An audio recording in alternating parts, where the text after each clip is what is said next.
They say a woman's worth is measured by what she can give. Tonight, Lena Moore learned her price. Nothing. Cast out like garbage on the coldest night of the year, clutching divorce papers that still smell like her husband's cologne in contempt. No coat, no money, no future. Just a bench at an empty bus terminal and the numbing realization that she'd been reduced to a single brutal word, barren. But when three small faces appeared through the fog of her despair, followed by a man whose eyes held their own grief, everything changed. This is the story of how the unwanted became irreplaceable. Before we begin, if you're watching from anywhere in the world, drop your city in the comments below. I want to see how far this story travels. And if it touches your heart, hit that like button. Now let's dive in. The bus terminal smelled like industrial cleaner and defeat. Lena Moore sat on the third bench from the entrance, her body folded in on itself like a letter no one bothered to open. Her fingers, pale, trembling, gripped the envelope containing her divorce decree so tightly that the paper had started to tear at the edges. She didn't notice. She barely noticed anything anymore except the cold. The cold was everywhere. It seeped through the thin fabric of her blouse, crawled up her spine, settled in her chest where her heart used to be. December in the city was unforgiving, and tonight the temperature had dropped below freezing. She'd checked the digital display above the ticket counter before the attendant had locked up for the night, 28 degrees Fahrenheit. That was an hour ago. Now she was alone. The fluorescent lights buzzed overhead, casting everything in a sickly yellow glow that made the empty terminal look like a stage set for despair. A crumpled fast food bag tumbled across the floor, pushed by the draft from the automatic doors that opened and closed at random intervals, triggered by ghosts or glitches. Lena watched it roll past her feet and felt a kinship with that piece of trash, discarded, purposeless, waiting to be swept away. "You're worthless to me now." Marcus's voice still echoed in her head, sharp and clear as the moment he'd said it 4 hours ago.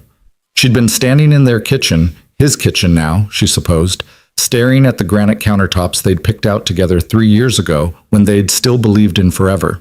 She'd been chopping vegetables for dinner, something normal and domestic, when he'd walked in with his lawyer. His lawyer.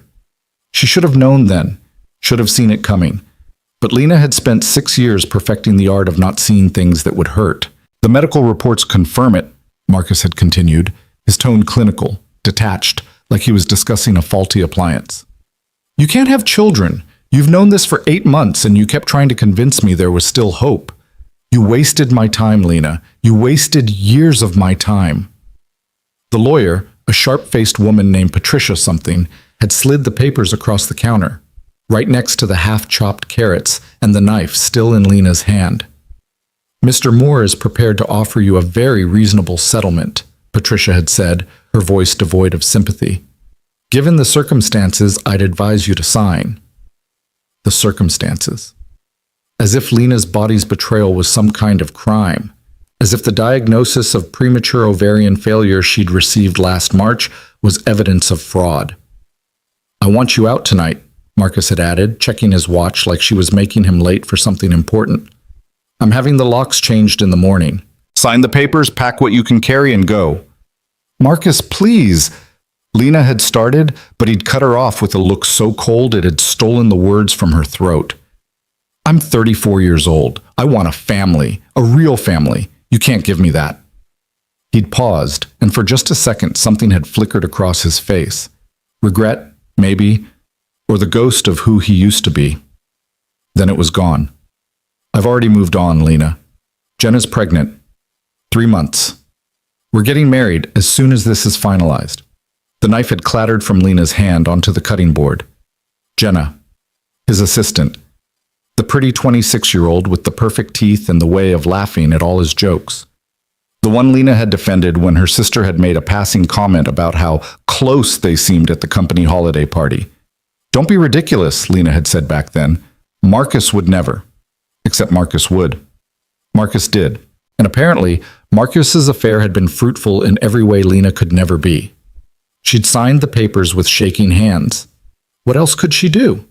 She had no money of her own. She'd quit her teaching job 2 years ago when Marcus insisted she focus on getting healthy and preparing for motherhood. She had no family nearby. Her parents had retired to Florida, and her only sister lived in Seattle with her own problems. She had friends, but they were mostly Marcus's friends' wives, women who'd probably already heard some twisted version of this story. She'd packed a single suitcase, clothes, toiletries, a framed photo of her grandmother, the only person who'd ever told her she was enough just as she was. Then she'd walked out of the house she'd called home for 4 years and into the freezing night. The taxi had cost her the last of her cash. She'd asked the driver to take her to the bus terminal because it was warm and public and she didn't know where else to go. She'd thought maybe she could figure something out, call someone, make a plan. But when she'd gotten here and sat down and really tried to think, her mind had just stopped. Everything was static and cold and impossible. A burst of wind rattled the terminal's glass doors, and Lena pulled her arms tighter around herself. She wasn't wearing a coat. It was still hanging in the hall closet at Marcus's house, and she'd been too numb, too shocked to remember it. Now she was paying the price. Her teeth chattered, her lips had gone numb. How long does it take to freeze to death, she wondered distantly. Is it painful, or do you just get tired and fall asleep? She'd read somewhere that hypothermia made you feel warm at the end, that people found frozen outside were often partially undressed because the dying brain misfired and convinced them they were overheating. Would anyone find her before morning? Would anyone care? The thought should have scared her, but instead it just felt inevitable. Worthless? The word wrapped around her like a shroud. Because if she was honest, really, brutally honest, Marcus hadn't said anything that wasn't true. What was a woman who couldn't have children? In a world that measured female value by fertility, what was she? She'd spent 8 months asking herself that question. 8 months of appointments and tests and procedures. 8 months of watching Marcus's hope turn to frustration, then frustration to contempt. 8 months of feeling her body fail her in newer and more humiliating ways. The final diagnosis had been clear: premature ovarian failure. Her ovaries had simply stopped. At 32 years old, her body had decided it was done. No eggs, no hormones, no hope. The doctor had talked about donor eggs and surrogates and adoption, but Marcus had gone silent during that conversation. She'd known then, really known, that it was over. She just hadn't expected it to end quite so viciously. A sob built in Lena's chest, but she swallowed it down. She was done crying. She'd cried enough over the past 8 months to flood that damn house. What good had it done? Marcus had still cheated. Jenna was still pregnant. Lena was still broken. Worthless. The automatic doors whooshed open again, and cold air blasted through the terminal. Lena closed her eyes, almost welcoming it. Maybe if she just sat here long enough, the cold would make all the decisions for her. She didn't hear the footsteps at first. It was only when a small voice said, "Daddy, that lady doesn't have a coat," that Lena's eyes fluttered open. 3 children stood about 10 feet away, staring at her with the brutal, guileless curiosity of the young. 2 boys and a girl, ranging in age from maybe 5 to 9. Behind them, a man was locking up a coffee thermos and putting it in a backpack. "Noah, don't stare," the man said without looking up. "It's rude." "But she's shaking," the oldest boy, Noah apparently, persisted. "Like a lot. Like when Evan got locked outside last winter and we had to warm him up with blankets." "I didn't get locked out. You locked me out," the younger boy piped up indignantly. "Did not. Did too." "Boys," the man said, his voice carrying a note of exhausted patience that suggested this argument was well worn. "Not now." But the little girl, she looked about 6, with dark curls and enormous brown eyes, had already taken a step closer to Lena. "Are you okay, miss?" Lena tried to answer, but her jaw was shaking too hard to form words. She managed a nod that was entirely unconvincing. The girl turned back to the man. "Daddy, she's not okay. She's freezing. We have to help her." "Mia, sweetheart." "We have to." Mia's voice took on a tone of absolute certainty. "You always say if someone needs help and we can help them, we should. You always say that." The man, Daddy, finally looked up, and his gaze landed on Lena. For a moment, neither of them moved. Lena saw a tall man in his late 30s, with dark hair that needed a cut and eyes that held the particular exhaustion of someone who'd been running on fumes for too long. He wore jeans and a practical winter jacket. and had the kind of face that was handsome in an understated way. Strong jaw, straight nose, eyes that looked like they smiled often, even though they weren't smiling now. What he saw when he looked at Lena, she could only imagine. A ghost of a woman. Someone broken. Someone not worth saving. She waited for him to make an excuse and hustle his children away from the crazy lady on the bench. Instead, he walked closer. "Ma'am?" His voice was gentle, careful. "Are you waiting for a bus? Because the terminal's been closed for the night. Nothing's running until 6 a.m. Lena's mouth worked soundlessly for a moment before she managed to whisper, "I know." Understanding flickered across his face, followed by something that looked like concern. He glanced at his children, seemed to calculate something, then crouched down so he was at eye level with Lena instead of looming over her. "Are you hurt?" he asked quietly. "Do you need me to call someone? Police? Ambulance?" "No." The word came out sharper than Lena intended. The last thing she needed was authorities involved, asking questions, calling Marcus. "I'm fine, just cold." "You're not fine," the youngest boy, Evan, announced with the blunt honesty of a 5-year-old. "You're blue." "Evan," Noah hissed. "Well, she is. Her lips are blue." The man, still crouched, still watching her with those careful eyes, unzipped his jacket and started to shrug out of it. "Here, take this." "No." Lena pulled back instinctively. "I can't." "You're in the early stages of hypothermia," he said matter-of-factly, not unkindly. "I can see it.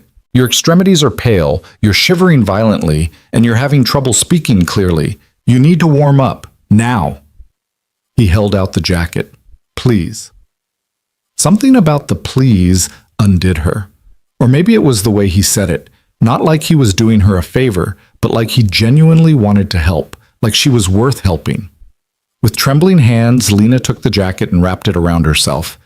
It was still warm from his body, and the heat of it against her frozen skin was so overwhelming she almost cried. "Thank you," she whispered. He nodded and stood up, though he didn't step away. "I'm Daniel Brooks. These are my kids, Noah, Mia, and Evan." "Hi," Mia said immediately, her smile bright and uncomplicated. "You have pretty hair, even though it's messy right now." "Mia!" Noah looked mortified. "What? She does!" Despite everything, despite the cold and the fear and the crushing weight of her entire life falling apart, Lena felt her mouth twitch. Not quite a smile, but close. "I'm Lena," she said. "Lena Moore." "Nice to meet you, Miss Lena," Noah said politely, in the tone of a child who'd been taught proper manners and used them like armor. Do you have somewhere to go?" It was such a simple question, such a reasonable question. Lena's answer stuck in her throat. She watched Daniel's expression shift as the silence stretched on, saw the moment he understood.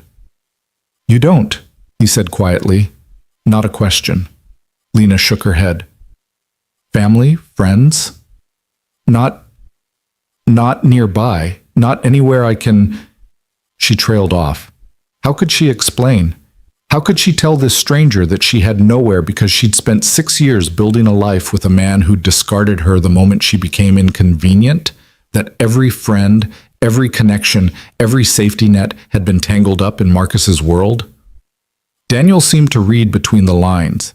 His jaw tightened and something hard flashed through his eyes. Anger, but not at her. "Daddy," Mia said, tugging on his sleeve. "We can't leave her here." "Mia, it's complicated." "No, it's not." The little girl's voice was surprisingly firm. "She's cold, and she's alone, and it's nighttime. If we leave her here, she could die. You told us about hypothermia. You said it can kill people. We can't let her die, Daddy." Evan nodded solemnly. "That would be bad." Noah, the oldest, looked between his father and Lena with an expression far too serious for a 9-year-old. "She needs help, Dad. Real help." Daniel ran a hand through his hair, clearly wrestling with something. Lena wanted to tell him it was fine, that he should go, that she wasn't his problem, but the words wouldn't come because part of her, a small, desperate, pathetic part, wanted him to stay. Wanted someone, anyone, to stay. "Look, Daniel said finally, his tone careful. I have a guest room. It's not much, but it's warm and it's safe. You could stay there tonight, just tonight. Get warm, get some sleep, figure things out in the morning when your brain isn't shutting down from cold. Lena stared at him. You don't know me. I know you're in trouble. I know you're freezing. I know my daughter's right. I can't leave you here. He paused. I'm not asking for anything. I'm not expecting anything. I can help. So I'm going to. It was insane. Dangerous even. Going home with a strange man and his children, accepting shelter from someone she'd met 5 minutes ago. Every instinct she'd been taught screamed at her to refuse. But what was the alternative? Freeze to death on this bench? Wander the streets until something worse than cold found her? And there was something about Daniel Brooks, something in the way he looked at her, not with pity, but with a straightforward kindness that made her want to trust him. Or maybe she was just too tired and cold and broken to care anymore. Just tonight, she heard herself say. Relief washed over Daniel's face. Just tonight, he agreed. Come on, my car's parked outside. He helped her stand and she swayed slightly, her legs unsteady. Noah immediately moved to her other side, offering his arm with the earnest gallantry of a child playing at being grown. I got you, Miss Lena, he said.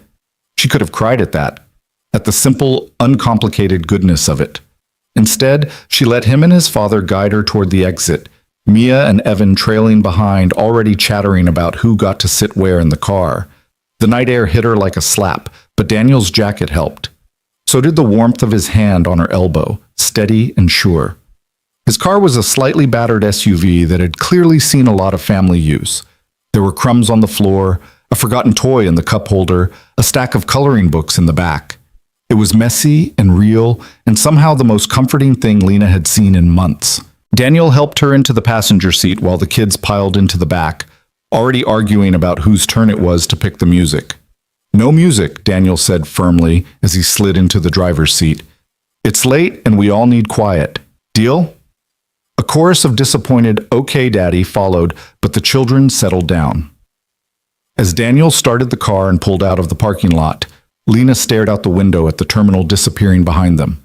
She should have been scared, should have been second-guessing this decision, but all she felt was exhausted. Thank you, she said softly, not looking at Daniel. You didn't have to do this. Yeah, he said, his eyes on the road. I did.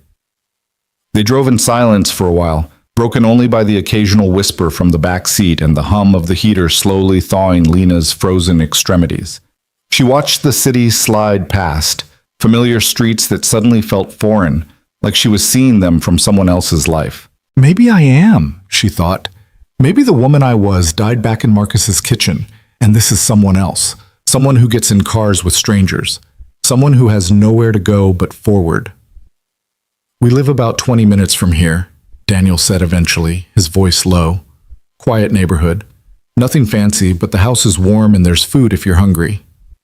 I'm not, Lena said automatically, though her stomach chose that moment to growl audibly. From the back seat, Evan giggled. Your tummy says you're lying. Despite everything, Lena felt another ghost of a smile. We had spaghetti for dinner, Mia offered. There's lots left. Daddy always makes too much. I cook for a small army out of habit, Daniel admitted. Occupational hazard of single parenting. Better too much than too little. Single parenting, so there was no wife waiting at home. No woman who'd take one look at Lena and see competition or threat or judgment. Their mother? Lena asked, then immediately regretted it. Sorry, that's too personal. It's fine. Daniel's hands tightened briefly on the steering wheel. She passed away 2 years ago. Car accident. I'm sorry. Me too. He paused. The kids are doing better now. We all are. It's just different. Lena understood different. Different was her entire life now. They fell silent again, and Lena felt her eyes growing heavy. The warmth of the car, the low hum of the engine, the bone-deep exhaustion of the worst day of her life, it all pressed down on her like a weight. You can sleep, Daniel said quietly. We'll wake you when we get there. I shouldn't. You're safe, he said simply. I promise. And somehow, impossibly, she believed him. Lena let her eyes close. It. She woke to a gentle hand on her shoulder and Mia's voice saying, "Miss Lena, we're home." The house was a two-story colonial that had seen better days but was clearly well-loved. The porch light was on, and through the front windows, Lena could see warm yellow light and what looked like a living room full of mismatched but comfortable furniture. Daniel helped her out of the car while the kids tumbled ahead, racing each other to the front door. Her legs were still unsteady, and he kept a careful hand on her elbow as they walked up the path. Inside, the house smelled like pasta sauce and something cinnamon, cookies maybe, or candles. It was cluttered in the way houses with children always are. Shoes by the door, backpacks hung on hooks, a pile of mail on the entry table. It was chaos. It was beautiful. "Boys, take your stuff upstairs," Daniel instructed. "Mia, can you show Miss Lena to the guest room?" "Yes." Mia grabbed Lena's hand with the confidence of someone who'd never been taught to fear strangers. "It's this way. It's my favorite room because it has a window seat and you can see the garden, except right now it's too dark to see anything, but in the morning you'll love it." She led Lena down a hallway and into a small bedroom that was simple but clean. A double bed with a blue comforter, a dresser, a nightstand with a lamp, and yes, a window seat with cushions. "There's a bathroom right across the hall," Mia explained. "And if you need anything, Daddy's room is at the end of the hall and mine is next to his, and the boys share the big room upstairs, but they fight a lot, so sometimes it's noisy." "Mia," Daniel appeared in the doorway, looking slightly exasperated but fond. "Breathe, sweetheart. Give Miss Lena some space." "Okay." Mia bounced on her toes. "But first, do you like pancakes? Because tomorrow's Saturday, and Daddy makes pancakes on Saturday, and they're really good, even though sometimes they're a little burnt." "They're not burnt," Daniel protested. "They're caramelized." "That's what you always say." Despite the weight in her chest, despite everything, Lena laughed. Actually laughed. Both Daniel and Mia stopped and stared at her, and Lena realized it was probably the first time she'd made that sound in months. "Pancakes sound nice," she said softly. Mia beamed. "Good. Okay, good night, Miss Lena. I hope you sleep good and don't have bad dreams." She hugged Lena's waist quickly, then darted out of the room, leaving Lena stunned and oddly moved by the casual affection. Daniel lingered in the doorway. "There are towels in the bathroom cabinet if you want a shower, and I'll leave some clothes outside the door. They'll be big on you, but they're clean. Sweats and a t-shirt probably." "You've done too much already," Lena said. "Not possible." He paused. "Look, I'm not going to pry into what happened tonight. That's your business. But if you need to talk or if you need help tomorrow figuring things out, I'm here, okay?" Lena nodded, not trusting her voice. "Get some rest," Daniel said gently. "You're safe here." He left, closing the door softly behind him. Alone for the first time in hours, Lena sat down on the edge of the bed and looked around the small room. It was nothing special, just a guest room in a stranger's house. But it was warm. And for the first time since Marcus had handed her those papers, Lena felt like she could breathe. She pulled the divorce decree from her pocket and stared at it. Her signature looked shaky, desperate. Marcus's was bold and confident, like he'd been waiting for this moment. Worthless. The word tried to rise up again, tried to drag her back down. But then she heard Mia's laughter from somewhere in the house, followed by Noah's voice telling her to brush her teeth. Normal sounds, family sounds, sounds of people who'd taken her in without question, without judgment, without asking what she could give them in return. Lena folded the papers and set them on the nightstand. Tomorrow, she'd figure out what came next. Tomorrow, she'd face the wreckage of her life. But tonight she was warm and safe. And for now, that was enough. Lena woke to sunlight streaming through unfamiliar windows and the smell of something burning. For a disorienting moment, she had no idea where she was. The ceiling was wrong. The light was wrong. The sounds drifting up from downstairs, children's voices, the clatter of dishes, someone saying, "Evan, put that down right now," were definitely wrong. Then it all came rushing back. The bus terminal, the cold. Daniel Brooks and his 3 children standing in front of her like some kind of miracle she hadn't asked for. She sat up slowly, her body aching in ways that had nothing to do with the unfamiliar mattress. The divorce papers were still on the nightstand where she'd left them, a reminder that yesterday hadn't been a nightmare. It had been real. Marcus was gone. Her marriage was over. Her entire life had been dismantled in the space of a single evening. And now she was in a stranger's house wearing borrowed sweatpants and a t-shirt that read Bay Area Tech Summit 2023. Surrounded by the chaotic sounds of a family that wasn't hers. She should leave. Should thank Daniel for his kindness and figure out her next move. Find a shelter maybe, or call her sister in Seattle and beg for a plane ticket. Something. Anything other than continuing to impose on people who'd already done more than enough.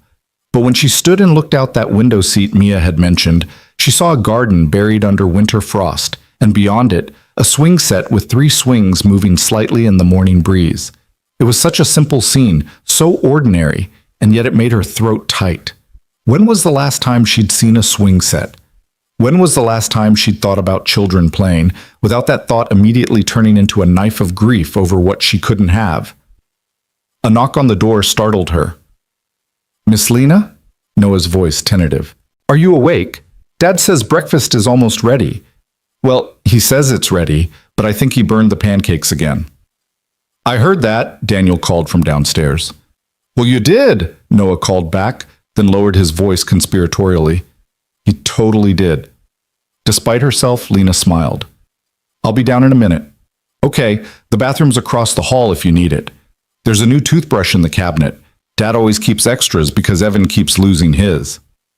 Footsteps retreated, and Lena stood there for a moment, marveling at the casual domesticity of it all. She found the toothbrush exactly where Noah said it would be, along with fresh towels and a basket of travel-sized toiletries that looked like they'd been collected from hotels. When she finally made her way downstairs, she followed the sounds of controlled chaos to a large kitchen that was clearly the heart of the home. Daniel stood at the stove, wielding a spatula like a weapon, while Mia set the table with intense concentration. Noah was pouring orange juice into mismatched glasses, and Evan sat at the counter, swinging his legs and narrating everything happening around him. And then Dad flipped the pancake, but it went too high and almost hit the ceiling, but it didn't. It just landed back in the pan, but upside down, and now that side is really burnt. "It's not burnt," Daniel said for what was clearly not the first time.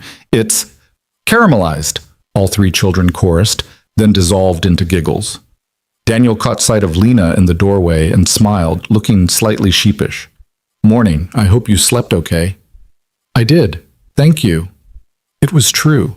She'd slept deeper and more dreamlessly than she had in months, exhaustion finally claiming its due. "Good. Sit anywhere, Mia. Is the table ready?" "Almost. I'm putting out the special napkins." "We have special napkins?" Noah looked confused. "We do now. I found them in the drawer. They have flowers on them." "Those are from Easter like 2 years ago," Noah informed her. "So? They're still special." Lena found herself settling into a chair at the kitchen table, watching this family move around each other with the practiced choreography of people who'd learned to function as a unit. Daniel served pancakes that were, in fact, slightly burnt on one side. Mia distributed the flowered napkins with great ceremony. Noah made sure everyone had juice. Evan provided unnecessary commentary on everything. Should have felt awkward. Lena should have felt like an intruder. Instead, it just felt warm. "So," Daniel said once everyone was seated and the initial breakfast chaos had settled into actual eating. "I called my sister this morning. She runs a women's shelter about 30 minutes from here. They have space if you need somewhere to stay while you figure things out." Lena's fork paused halfway to her mouth. Of course, he was trying to get rid of her politely. She'd known this was temporary, but somehow hearing the exit strategy laid out so clearly still stung. "That's very thoughtful," she managed. "Thank you." "Or," Daniel continued, and something in his tone made her look up. "You could stay here, just for a few days. A week, maybe. Until you have a real plan." Lena stared at him. "I couldn't possibly." "Why not?" Mia interjected, syrup on her chin. "We have the room and you're really quiet and you don't take up much space." "Mia, that's not—" Daniel started. "It's true," Mia insisted. "And you seem sad, Miss Lena. People shouldn't be alone when they're sad. That's what you always tell us, Daddy." Using my own wisdom against me, Daniel muttered, but his eyes were kind when he looked back at Lena. "She's not wrong, though. Look, I'm not trying to make you uncomfortable. If you'd rather go to the shelter, I completely understand. But if you want to stay here for a bit, figure things out without the pressure of time limits and intake processes, the offer's genuine. But why? Lena heard herself ask. You don't know me. I could be anyone. You could be, Noah said seriously, but you're not. We're good at reading people. Dad taught us. It's true, Evan added. One time there was a man at the park who seemed nice, but Dad said something was off, and then we saw on the news he was a bad guy who was stealing from people. That's not quite how that went, Daniel said, but the point stands. I've gotten pretty good at assessing character. Call it a necessary skill in my line of work. What do you do? Lena asked, realizing she knew almost nothing about this man who'd taken her in. I run a tech company, software development mostly. We design systems for hospitals and clinics, patient management, data security, that kind of thing. He shrugged like it was nothing, but Lena could tell from the way the children perked up that it was something they were proud of. Daddy's company helps sick people, Mia explained. Not like being a doctor, but the computers help the doctors help people. That's a very simplified version, Daniel said, but essentially accurate. A CEO. He was a CEO, and he'd stopped to help a freezing stranger at a bus terminal. The cognitive dissonance made Lena's head spin.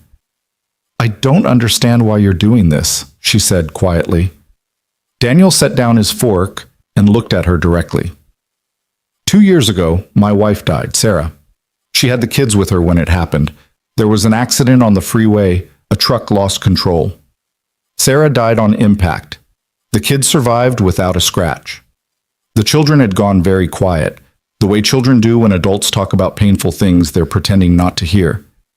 For months after, Daniel continued, I was barely functioning. I had help, my parents, Sarah's parents, my sister. But there were days when I couldn't get out of bed and nights when I couldn't sleep, and moments when I looked at my kids and had no idea how to be what they needed. He paused, and Lena saw the shadow of that grief pass across his face. One night, about 6 months after the funeral, I was at a 24-hour diner at 3 a.m. because the house felt too empty, and I couldn't stand my own thoughts. And this waitress, older woman, maybe 60, she saw me sitting there staring at cold coffee, and she just sat down. Didn't ask permission, just sat down and said, You look like you're carrying the world. Want to share the weight? I ended up talking to her for 2 hours, told her everything. And when I finally left, she wouldn't let me pay for the coffee. She just said, pass it on. When you see someone drowning, throw them a rope. He looked at Lena, and his eyes were steady and honest. So that's what I'm doing, throwing you a rope. No strings attached, no expectations, just help, because I know what drowning feels like. Lena felt tears prick her eyes and blinked them back furiously. She would not cry in front of these children. She would not. It's okay to cry, Evan said matter-of-factly. We all cried a lot when Mommy died. Crying helps the sad come out. And that simple childish wisdom, broke something loose in Lena's chest. She didn't sob. She didn't fall apart. But tears slid down her face, and she didn't try to stop them. Mia appeared at her elbow with a flowered napkin. Here, for your sad. Lena took it and pressed it to her eyes, overwhelmed by the kindness of these people who owed her nothing. Thank you, she whispered. I'll stay. Just for a few days, just until I figure out what's next. Stay as long as you need, Daniel said simply. And just like that, it was settled. The days that followed developed a rhythm that Lena hadn't expected. She'd wake to the sound of the Brooks household coming to life. Daniel's alarm at 6:30, followed by the thunder of children's feet on stairs, the eternal debate over whose turn it was to shower first, the perpetual hunt for missing shoes and homework and permission slips. At first, she stayed in her room during the morning chaos, not wanting to intrude, but on the third day, she came downstairs to find Evan sitting at the kitchen table in tears, a bowl of cereal untouched in front of him. What's wrong? Lena had asked before she could stop herself. I can't tie my shoes, Evan sobbed. Noah's supposed to help me, but he's in the shower and Mia's getting dressed and Dad's making lunches and I can't do it and we're going to be late and Mrs. Patterson gets mad when we're late. Lena had knelt down without thinking. May I? Evan had nodded, hiccuping, and thrust his sneaker-clad foot toward her. She'd tied his shoes, double-knotted them the way her grandmother had taught her 30 years ago. And when Evan had thrown his arms around her neck and said, "Thank you, Miss Lena, you're the best," something in her chest had loosened just slightly. After that, mornings became a shared endeavor. Lena started making coffee. Good coffee, not the sludge Daniel brewed in the ancient machine. She packed lunches while Daniel wrangled children into appropriate clothing. She found lost homework and signed permission slips and made sure everyone had what they needed. "You don't have to do this," Daniel said one morning, watching her efficiently prepare 3 identical sandwiches. "I know," Lena said. "I want to." It was true. For the first time in months, she felt useful, needed, not for what her body could produce, but for what her hands could do and her presence could provide. The afternoons were quieter. Daniel worked from a home office most days, his door closed, the low murmur of conference calls leaking into the hallway. Lena had started cleaning, just little things at first. Dishes, laundry, organizing the avalanche of papers and artwork that seemed to breed on every available surface. "You really don't have to do this," Daniel said again when he found her folding a mountain of clean clothes in the living room. "I'm earning my keep," Lena replied. "You're a guest, not an employee. I'm a guest who needs to feel useful." He'd studied her for a long moment, then nodded slowly. "Okay, but if it starts to feel like work instead of help, you tell me." "Deal." The evenings were her favorite, though. That's when the whole family was together, and Lena got to see the Brooks unit in full operation. Dinner was always an event. Daniel cooked, sometimes well, sometimes disastrously, and the children set the table and everyone talked over each other in a way that should have been overwhelming but was actually oddly soothing. They told stories about their days. Noah talked about his science project on volcanoes. Mia described the elaborate game of pretend she'd orchestrated at recess. Evan recounted in excruciating detail everything his kindergarten teacher, Mrs. Patterson, had said, done, or worn. And they asked Lena questions. "What's your favorite color?" Mia wanted to know. "Did you have pets when you were little?" from Noah. "Can you do a cartwheel?" Evan asked. "Because I'm learning and it's really hard." Simple questions. Child questions. Questions that had nothing to do with fertility or failure or worth. Lena answered them all and slowly, carefully, began to remember who she'd been before Marcus, before the diagnosis, before everything had fallen apart. She'd been a teacher once, 4th grade. She'd loved it, the chaos, the curiosity, the way children saw the world as full of possibilities instead of limitations. "Why'd you stop?" Noah asked one night when she mentioned it. Lena hesitated. Daniel's eyes found hers across the table, giving her an out if she needed it. But maybe she didn't need it. "I was married," she said carefully. "And my husband wanted me to focus on other things, so I quit." "That's dumb," Evan announced. "If you like teaching, you should have kept teaching." "Evan," Daniel said warningly. "Well, it is. You always say we should do what makes us happy." "It's more complicated than that when you're an adult," Lena said gently. "Why?" Mia asked with devastating simplicity. Lena didn't have a good answer for that. Later, after the kids were in bed and Lena was helping Daniel clean up the dinner debris, he said quietly, "For what it's worth, I think Evan's right. It was dumb." "He was my husband," Lena said. "I thought I was supporting him." "Did he support you?" The question hung in the air between them. "I used to think so," Lena said finally. "Now I'm not sure he ever did." Daniel was quiet for a moment, loading plates into the dishwasher with methodical precision. "Can I ask what happened? You don't have to tell me. But if you want to talk about it..." Lena surprised herself by wanting to. Maybe it was the domestic comfort of the kitchen, or the fact that Daniel had shared his own grief so openly, or simply that she was tired of carrying it alone. So she told him about the diagnosis, the treatments, Marcus's growing distance and frustration, the affair, the divorce papers on the kitchen counter, being thrown out with nowhere to go. Daniel listened without interrupting, his expression growing darker as the story unfolded. When she finished, he was quiet for a long moment. "I'm sorry," he said finally. "I'm sorry that happened to you. I'm sorry he made you believe your worth was tied to something you couldn't control, and I'm really sorry he was too much of a coward to stand by you when things got hard. Lena blinked back tears. He said I was worthless. Then he's an idiot. Daniel's voice was firm. You've been here less than a week, and you've already made this house run smoother than it has in 2 years. You've helped my kids with homework I don't understand. You've cooked meals that didn't come from a box. You've folded more laundry than I knew existed. You're not worthless, Lena. You're anything but. That's just domestic stuff. Anyone could do that. But you're doing it, and you're doing it well, and my kids... He paused, shook his head. My kids light up when you're around. Mia asks for you every morning. Noah actually did his reading homework without complaint because you made it into a game. Evan tied his own shoes yesterday because he wanted to show you he could. That's not... It is, Daniel said gently. It absolutely is. Whatever that man told you about your value, he was wrong. You're proving it every single day just by being here. Lena didn't know what to say to that. Didn't know how to accept it. But maybe she didn't have to accept it all at once. Maybe she could just let it sit there, like a seed that might grow into something true. A week became 2.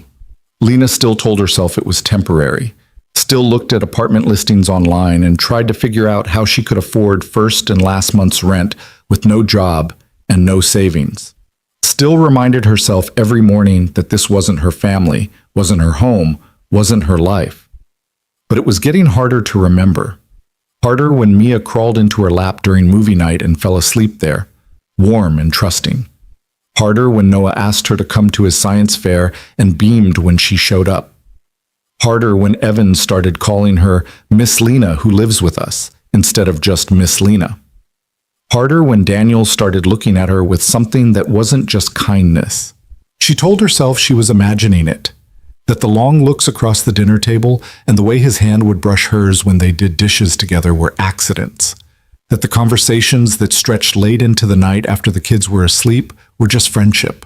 But then one night, 2.5 weeks after she'd arrived, everything shifted. It was past midnight. The kids were long asleep. Lena had been in bed but couldn't sleep, her mind churning with logistics and fears and the growing awareness that she was getting too comfortable here. She'd come downstairs for water and found Daniel in the living room, sitting in the dark, a glass of something amber in his hand. Couldn't sleep? She asked quietly. He startled slightly, then shook his head. Anniversary. Of Sarah's death. 2 years today.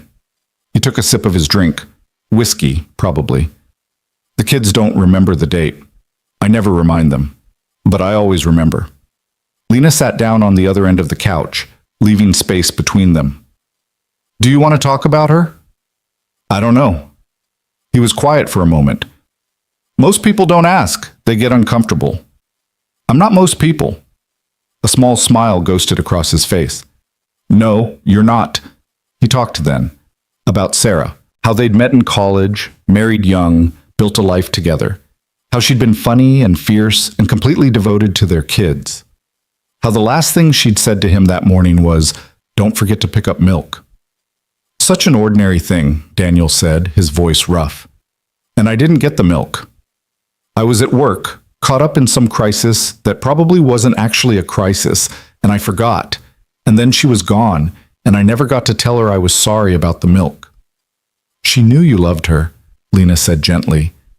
The milk didn't matter. I know, rationally I know, but grief isn't rational. No, Lena agreed, it's not. They sat in comfortable silence for a while. Then Daniel said, "Can I ask you something?" "Okay." "Why did you marry him?" "Marcus? What did you see in him?" Lena considered the question. "I thought he was solid, reliable, the kind of person who'd stay. I'd had enough chaos in my life. My dad left when I was 12, my mom struggled with depression, everything always felt unstable. Marcus seemed like the opposite of that, like safety. But he wasn't. No, he was just conditional. He loved me as long as I was what he needed me to be. When I couldn't be that anymore, the love disappeared." She paused. Or maybe it was never really there at all. "His loss," Daniel said quietly. "You don't know me well enough to say that." "I know you well enough." He turned to look at her, and even in the darkness she could see the intensity in his eyes. I know you're kind. I know you're resilient. I know you make my kids laugh and my house feel like a home again. I know you fold fitted sheets properly, which is basically magic. I know you're stronger than you think you are. Daniel, I know this is complicated, he continued. I know you're rebuilding your life, and I'm still figuring out how to live without Sarah, and this whole situation is messy and strange. But I need you to know you're not a burden here. You're not temporary, or you don't have to be. Lena's heart was hammering. What are you saying? I'm saying stay. Really stay. Not as a guest. Not as someone earning their keep. Just stay. Be part of this. He gestured vaguely around the room. Be part of us. I can't ask you to. You're not asking. I'm offering. He set down his glass and shifted closer, close enough that she could feel the warmth of him. These past 2 weeks, watching you with my kids, talking to you every night, having you here. It's the first time since Sarah died that I felt like I might actually be okay, like we might all be okay. That's not because of me, Lena whispered. It is, though. His hand found hers, tentative, giving her room to pull away. She didn't. You brought light back into this house. You brought hope.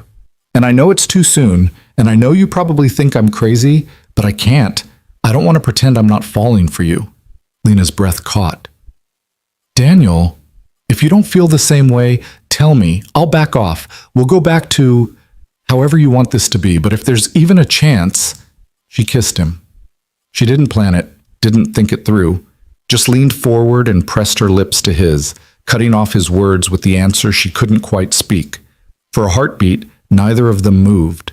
Then Daniel's hand came up to cup her face, gentle and sure, and he kissed her back like she was something precious, something worth holding on to. When they finally pulled apart, both breathing hard, Lena rested her forehead against his. I'm terrified, she admitted. Me too.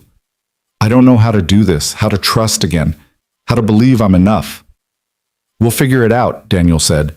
Together, if you want to. I want to, Lena heard herself say. I really, really want to. He smiled, and it was like sunrise breaking through clouds. Yeah? Yeah. They stayed like that for a long time, holding each other in the dark, two broken people finding wholeness in the spaces between their cracks. And for the first time since that night at the bus terminal, Lena let herself believe in the possibility of tomorrow. If you or someone you know is having a difficult time, free support is available. Find resources. Morning came too quickly and not quickly enough. Lena woke in her own bed, alone, but the memory of Daniel's kiss still burned on her lips like a brand. She touched her mouth with trembling fingers, half convinced she'd dreamed the entire thing. But no, it had been real. The conversation, the confession, the way he'd looked at her like she was something worth wanting. She should have been terrified, should have been running for the door, protecting what was left of her broken heart. Instead, she felt alive. The house was already stirring when she came downstairs. Saturday morning, which meant pancakes and chaos and the luxury of no school rush. Lena paused in the kitchen doorway, suddenly uncertain. Would things be different now? Awkward? Would Daniel regret what he'd said in the darkness? But when he looked up from the stove and smiled, that soft, genuine smile that crinkled the corners of his eyes, all her fears quieted. Morning, he said, and there was something in his voice, something warm and intimate that made her blush. Morning. Miss Lena, Mia appeared from under the table, where she'd apparently been organizing her collection of toy horses. You're awake. Dad's making chocolate chip pancakes because it's a special day. Is it? Lena asked, accepting the cup of coffee Daniel pressed into her hands, his fingers lingering just a moment longer than necessary. Every day you're here is special, Daniel said quietly, and the look he gave her made her heart stutter. Evan came thundering down the stairs, Noah close behind, and the moment shifted back into the comfortable chaos of breakfast. But throughout the meal, Lena caught Daniel watching her, and each time their eyes met, something electric passed between them. The children noticed nothing, or if they did, they said nothing, too absorbed in their pancakes and their plans for the day. Noah wanted to work on his science project. Mia needed help building a fairy house in the backyard. Evan was determined to finally master tying his shoes without help. It was beautifully, perfectly normal, and it terrified Lena how much she wanted to keep it. After breakfast, while the kids scattered to their various pursuits, Daniel caught her hand in the hallway. "We should talk," he said. "Really talk. About what happens next." "Okay." Her voice came out steadier than she felt. They ended up in his home office, a cluttered space dominated by 2 large monitors and stacks of paperwork that suggested organized chaos. Daniel closed the door, not all the way. She noticed that, the way he left it cracked so they could hear the kids, and gestured for her to sit. "I meant what I said last night," he began, leaning against his desk, arms crossed. "All of it. But I also realize I dropped a lot on you at once, and you're still figuring out your own life, and the last thing I want is to add pressure." "You're not," Lena said quickly. Then, more honestly, "Or maybe you are, but not in a bad way. It's just, this is all happening so fast. A month ago, I was married to someone else. 3 weeks ago, I was freezing to death in a bus terminal. And now I'm—" She gestured helplessly. "I don't even know what I am." "You're someone who's allowed to take her time," Daniel said gently. "Someone who doesn't have to have all the answers right now. But you need answers about whether I'm staying, what this is, where it's going. I need you to be honest with me, that's all." He moved to sit in the chair next to hers, close enough that their knees almost touched. "Tell me what you're thinking, what you're feeling, what you're afraid of." Lena took a breath, searching for the right words. "I'm afraid of being broken, of not being enough. I know what you said about my worth and what I contribute here, but Daniel, I can't have children. And you already have 3, so maybe that doesn't matter to you, but it matters to me because it's this thing I can't escape, this permanent failure stamped on my body. Lena, let me finish." She needed to get this out, needed him to understand. "I'm afraid that one day you'll look at me and see what Marcus saw. Something incomplete, something not quite right, and I don't think I could survive that again. Being wanted and then unwanted. Being loved and then discarded." Daniel's jaw tightened. "I'm not Marcus. I know, I do know that. But knowing it and believing it are different things." He was quiet for a moment, and she could see him choosing his words carefully. "When Sarah died, everyone told me I'd find love again, that I was young, that I had my whole life ahead of me, that time heals all wounds, and I hated them for it because they didn't understand. I didn't want to heal. I wanted Sarah back." Lena listened, seeing the old pain flicker across his features. "But then you showed up," he continued, "and for the first time in 2 years I felt something other than grief. And it scared the hell out of me because I thought wanting someone new meant forgetting Sarah, replacing her, betraying what we had." "And now?" Lena asked softly. "Now I understand that love isn't finite, that having room in my heart for you doesn't diminish what I had with Sarah. She was my past. She's part of who I am, but you—" He reached out, tucked a strand of hair behind her ear. "You could be my future, if you want that." "What about the kids? What about them? They loved their mother. I can't replace her." "No one's asking you to." Daniel's voice was firm. "Sarah will always be their mother, but that doesn't mean there isn't room for you. They already love you, Lena, not as a replacement, as yourself." "How can you be sure?" "Because I watch them with you. I see the way Mia saves her best artwork to show you, how Noah asks for your help even when I'm available, how Evan tells you things he doesn't tell me. They've let you in, not because they're forgetting Sarah, but because you're you." Lena felt tears prick her eyes. "I want to believe that." "Then believe it." He took her hand, laced their fingers together. "Stay, really stay, not as a guest, not temporarily. Move your things out of the guest room. Be part of this family. Be with me."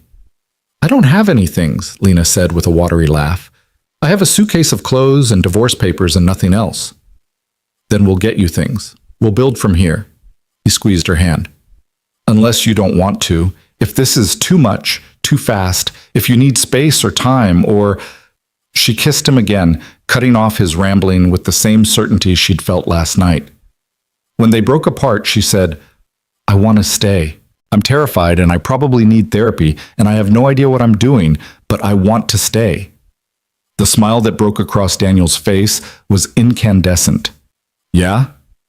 Yeah. He pulled her into his arms, and she let herself sink into the embrace, let herself believe that maybe, just maybe, she was allowed to have this. They stayed like that until Evan's voice called up the stairs. Dad!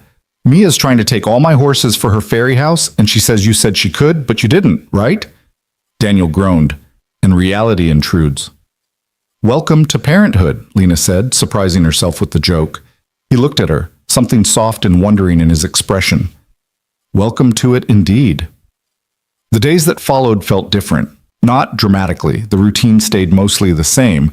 The chaos of family life continued unabated. But there was a new dimension to everything, a sense of intentionality. Lena moved her few belongings out of the guest room and into Daniel's room, and if the children noticed, they said nothing. Or rather, Mia said, "Does this mean Miss Lena is staying forever?" And when Daniel answered, if she wants to, had responded with good and gone back to her coloring. Lena started looking for jobs, updating the resume she hadn't touched in years. Teaching positions mostly, though the school year was already well underway and openings were scarce.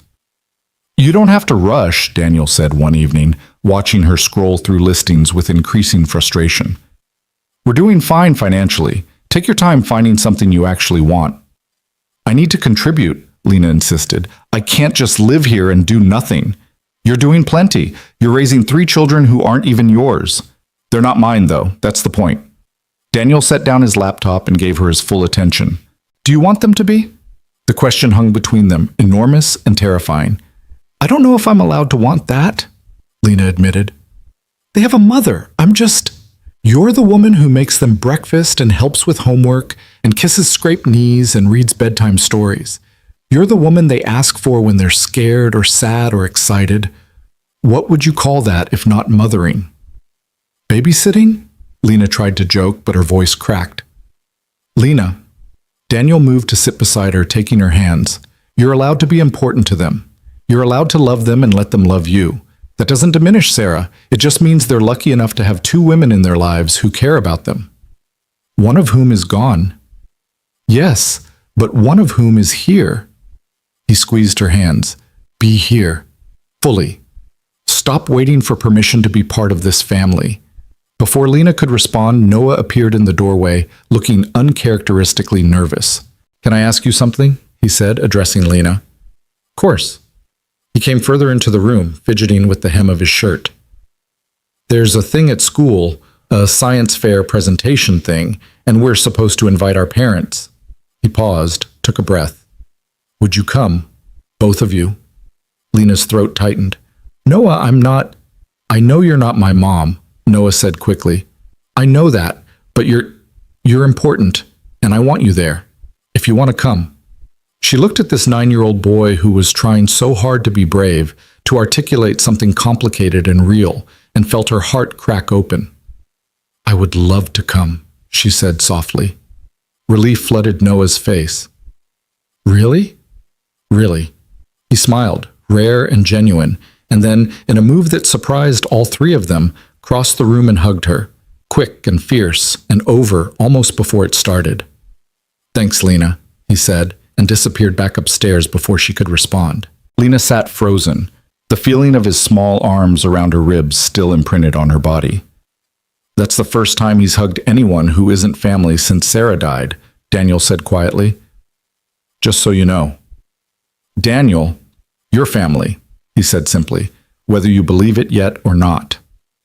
The science fair was on a Thursday evening, and Lena spent an embarrassing amount of time deciding what to wear. Too formal would be weird. Too casual would seem like she didn't care. She finally settled on slacks and a sweater, something teacher-appropriate, and tried not to think too hard about what that choice meant. The school gymnasium was packed with students and parents and elaborate poster boards detailing everything from volcano simulations to plant growth experiments. Noah's project was on renewable energy, specifically whether homemade solar panels could power small devices. He worked really hard on it, Daniel murmured as they approached Noah's station. Sarah was big on environmental stuff, and I think this is his way of connecting to that. Lena's chest ached at the thought. It's beautiful. Noah saw them coming and his face lit up, not just at Daniel, but at both of them equally. You came. Of course we did, Lena said. We wouldn't miss it. She listened as Noah explained his methodology, his results, his conclusions. He was articulate and passionate and so clearly proud of what he'd accomplished. And when the judges came by to evaluate, Lena found herself holding her breath alongside Daniel, invested in this child's success as if it were her own. Noah won second place in his category, and the grin on his face was worth everything. We should celebrate, Daniel announced. Ice cream? Yes! Noah pumped his fist. As they were leaving, one of the other mothers approached, smiling at Lena. You must be so proud. He's a bright kid. Thank you, Lena said automatically. How old were you when you had him? You look so young to have a 9-year-old. Lena froze, the assumption hitting her like a slap. Before she could correct the woman, Daniel's hand found the small of her back, steady and sure. We're proud of all our kids, he said smoothly, neither confirming nor denying the implication. The woman smiled and moved on, none the wiser. But Lena stood rooted to the spot, her mind reeling.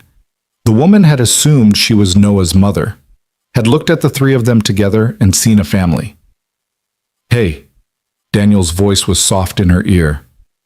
You okay? She thought, I know. And you didn't correct her. No. He turned her gently to face him.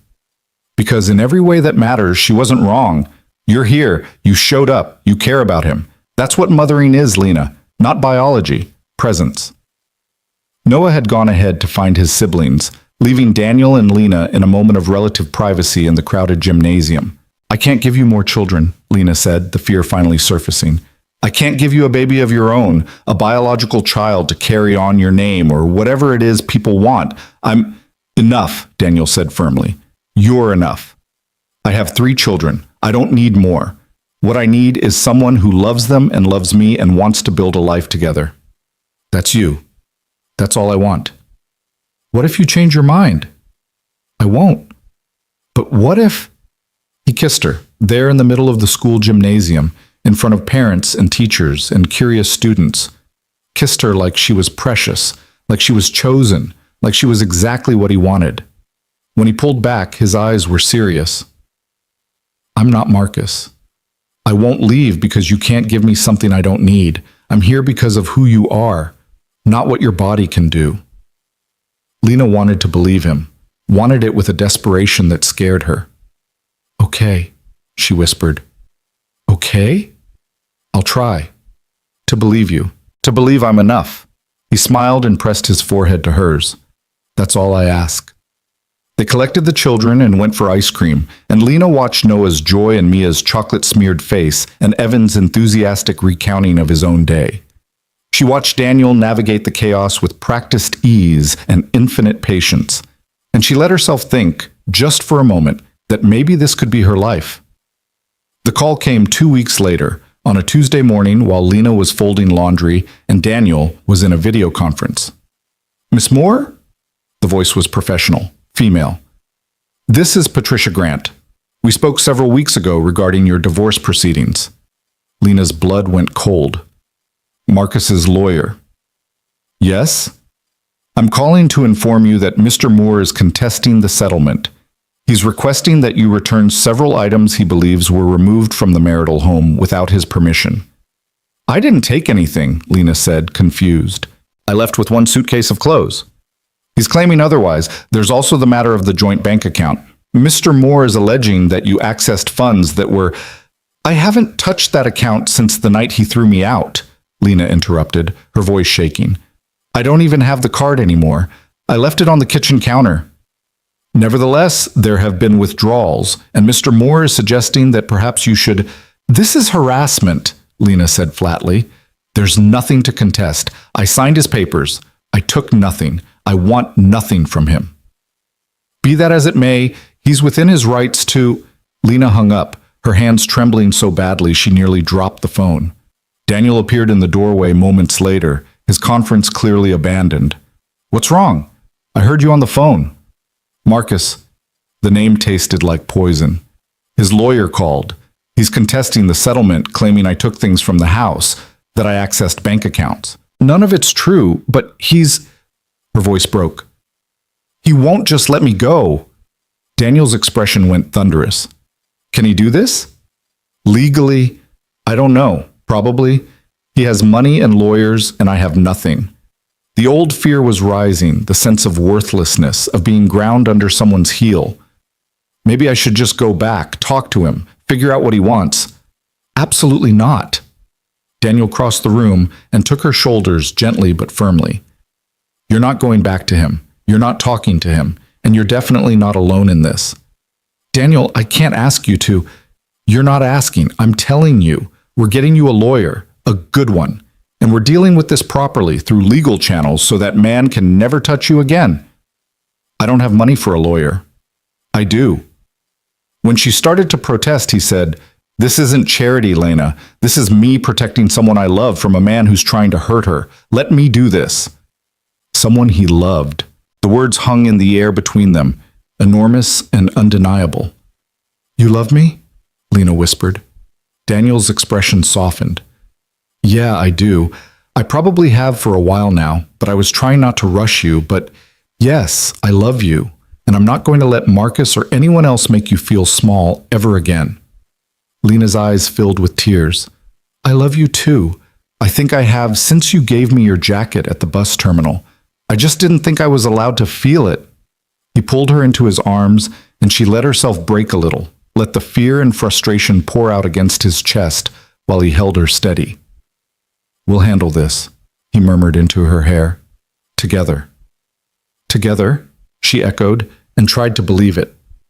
The lawyer Daniel hired was a sharp-eyed woman named Rebecca Chen, who listened to Lena's story with the focused intensity of a predator sizing up prey. He's bluffing, she said when Lena finished. Or he's trying to intimidate you into giving him something he thinks he's entitled to. Either way, we shut it down fast and hard. How? Lena asked. We document everything. We get statements from the taxi driver who took you to the bus terminal that night. We pull bank records showing you haven't touched that account. We get affidavits from anyone who can verify you left with one suitcase and nothing else. Rebecca's smile was sharp. And then we send his lawyer a very polite letter explaining that if Mr. Moore continues this harassment, we'll file a countersuit for emotional distress. Will that work? 90% of the time, yes. Men like your ex-husband are bullies. They're used to people backing down. When someone stands up to them, they fold. She paused.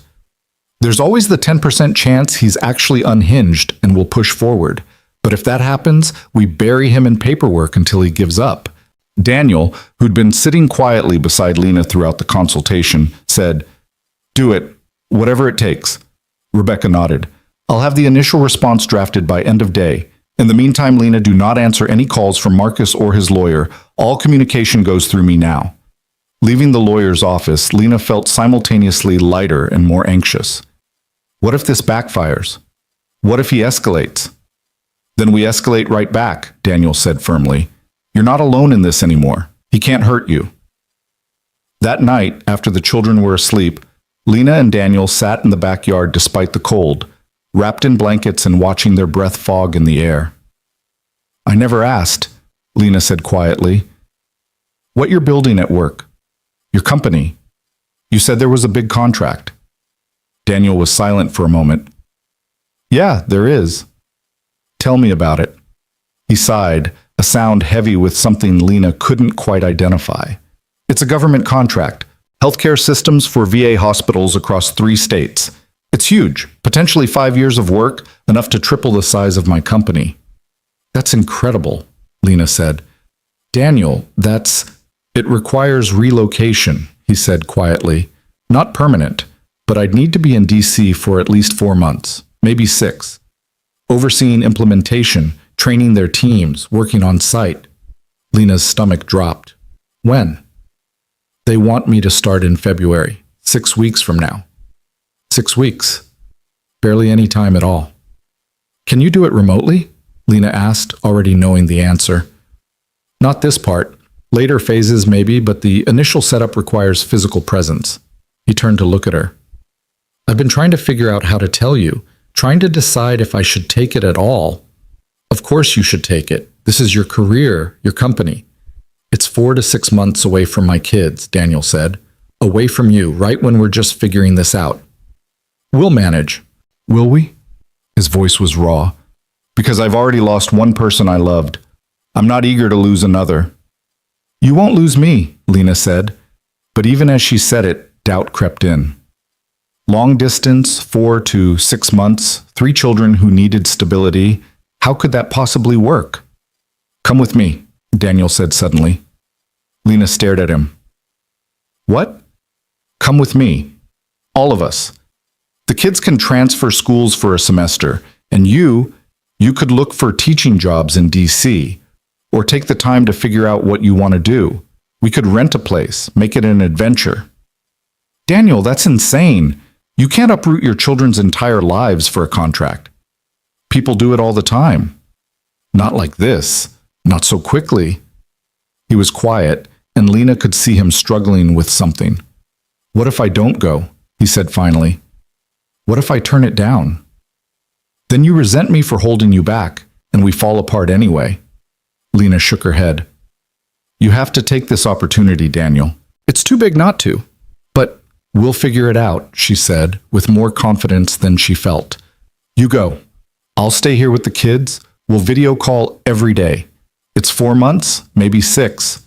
We can do that. Daniel looked at her for a long moment, and she saw the war in his eyes. Ambition versus family, career versus love. I don't want to choose, he said quietly. You're not choosing. You're building a future for all of us. That's different. He pulled her close, and they sat there in the cold, holding each other against the uncertainty of what came next. I love you, he said into her hair. I love you too. And Lena meant it. But she also couldn't shake the feeling that something fundamental was about to shift, and she had no idea if they'd survive it. The conversation with the children happened on a Sunday afternoon, with all 5 of them gathered in the living room, and a palpable tension in the air that even Evan could sense. Are we in trouble? He asked immediately, his eyes wide. Nobody, Daniel assured him. Nobody's in trouble. We just need to talk about something important.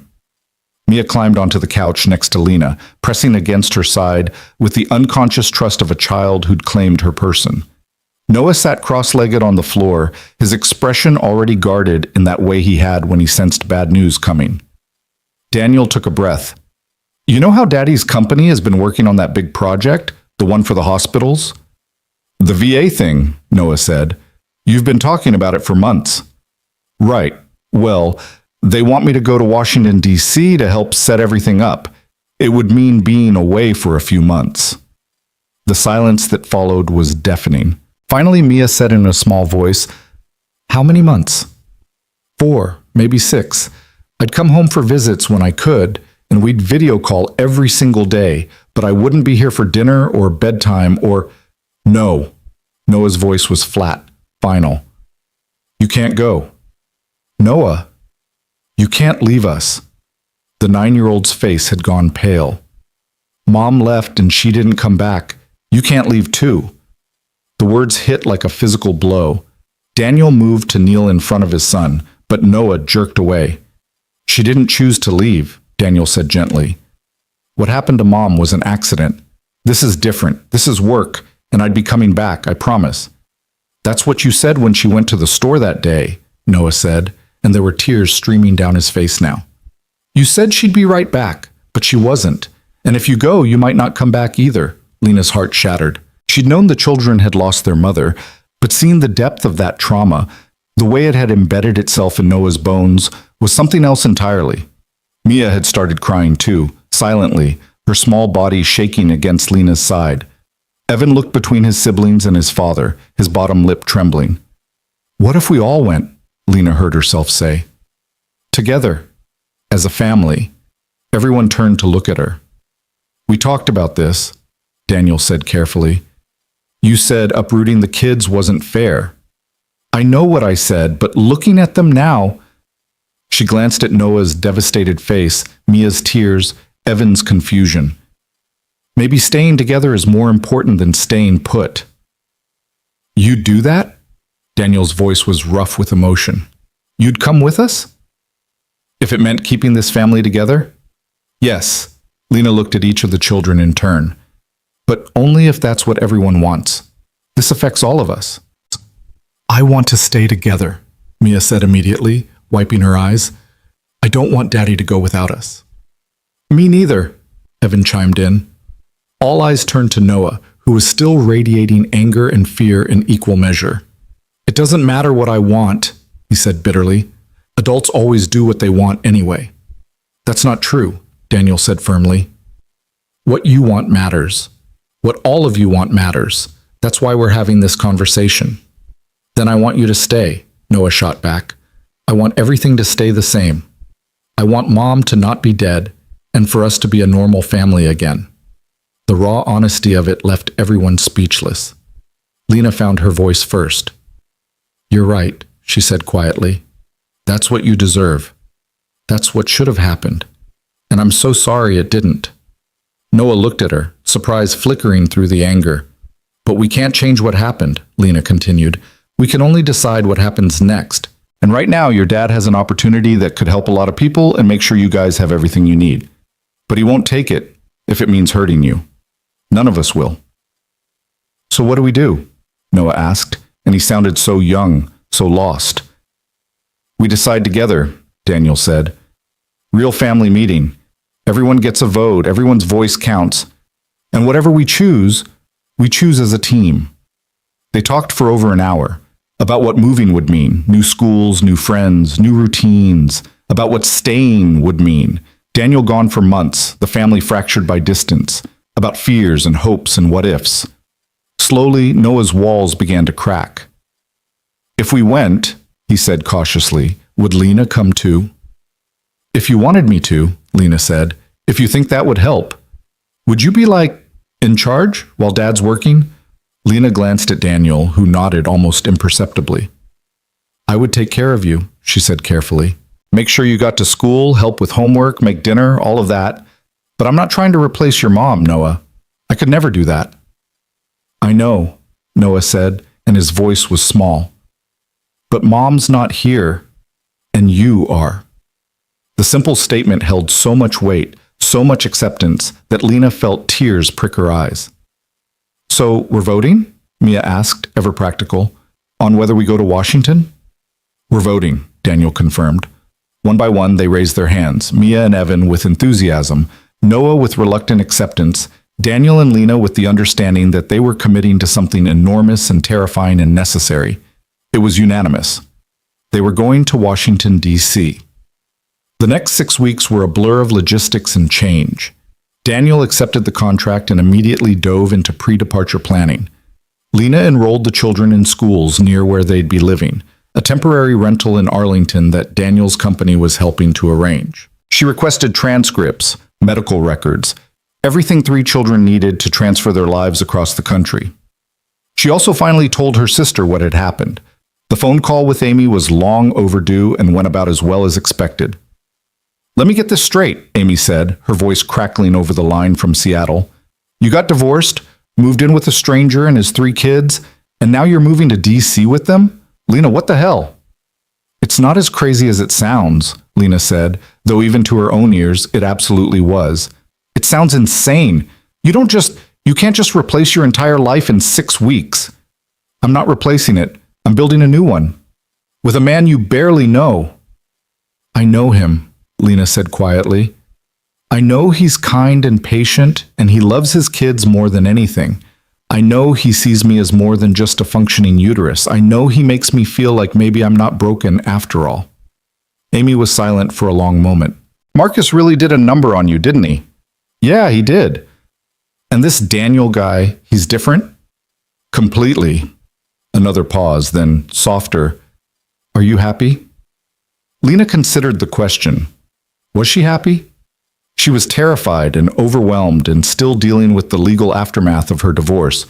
But when she thought about Daniel's smile, about Mia's laughter, about Noah slowly learning to trust her, about Evan's sticky hugs, yeah, she said, I think I am.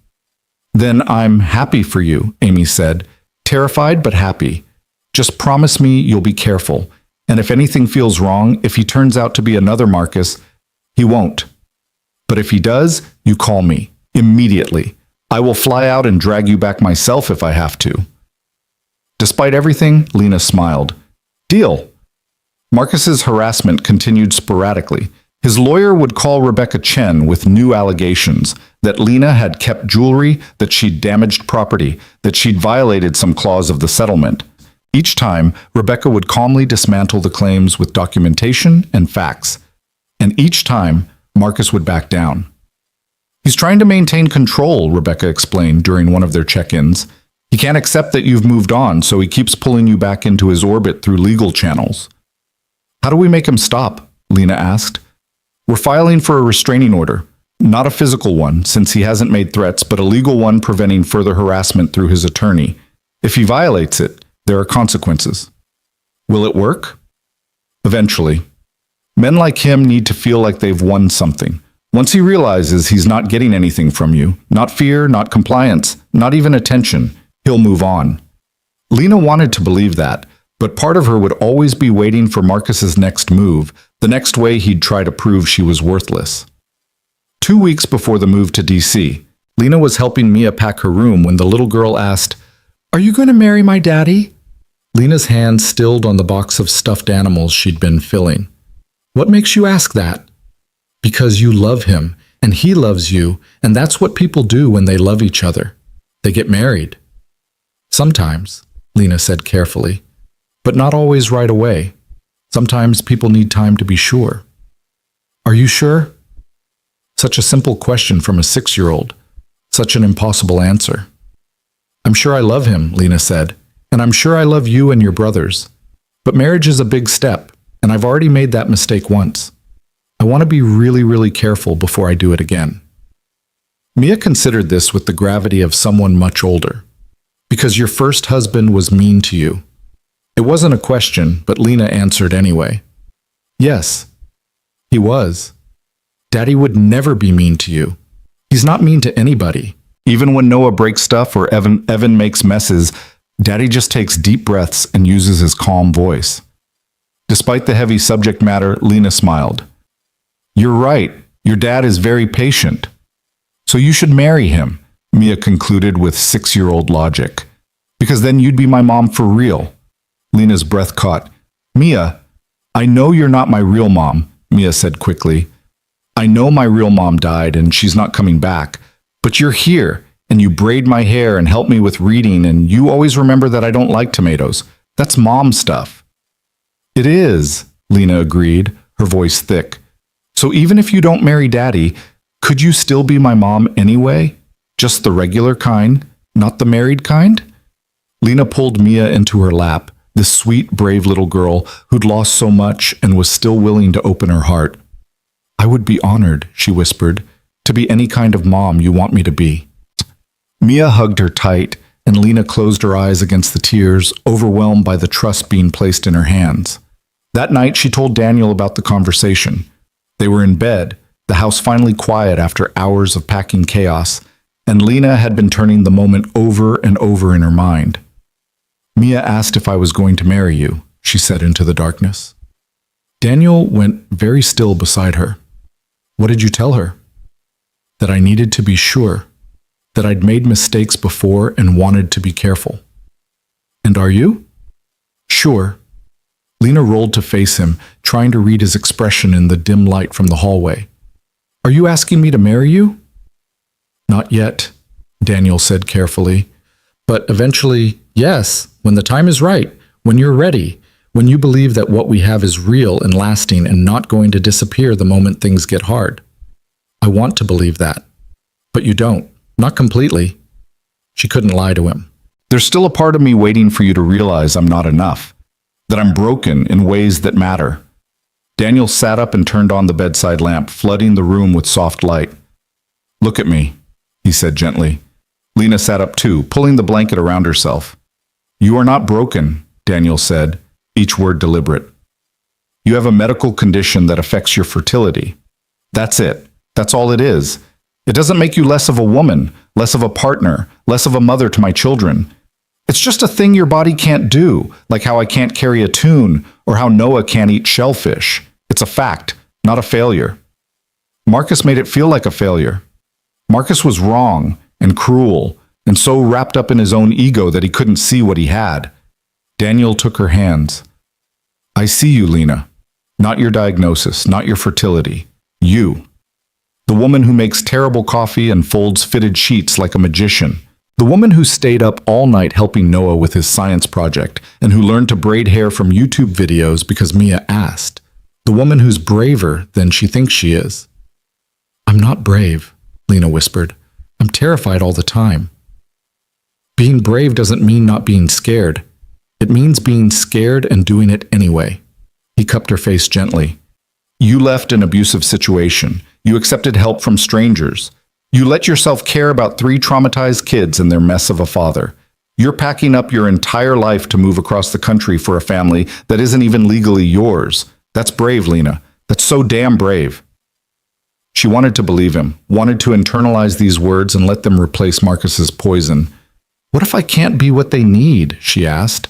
What if I'm not mother enough for them? You already are, Daniel said simply. They chose you.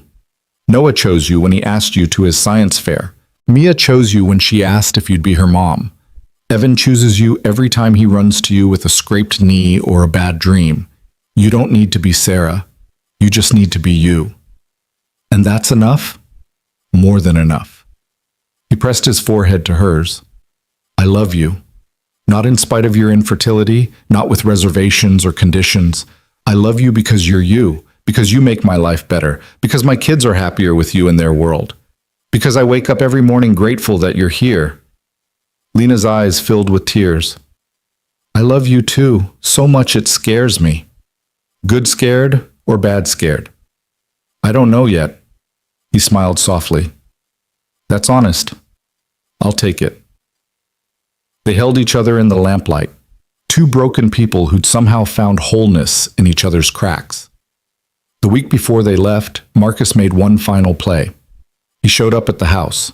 Lena was alone. Daniel had taken the kids to their grandmother's for a goodbye visit, and Lena had stayed behind to supervise the movers. She was directing them on which boxes went into storage and which went to DC when a familiar Mercedes pulled up to the curb. Her blood turned to ice. Marcus got out of the car, looking exactly as he had the last time she'd seen him. Tailored suit, expensive watch, that expression of vague condescension that had once made her feel small. Now it just made her angry. Lena, he said, approaching with the confidence of someone who'd never been told no. We need to talk. No, we don't. She turned back to the movers. That box goes to storage. The one marked kitchen goes to DC. Lena, please, just 5 minutes. I have nothing to say to you, and you're violating the harassment order by being here. He had the audacity to look wounded.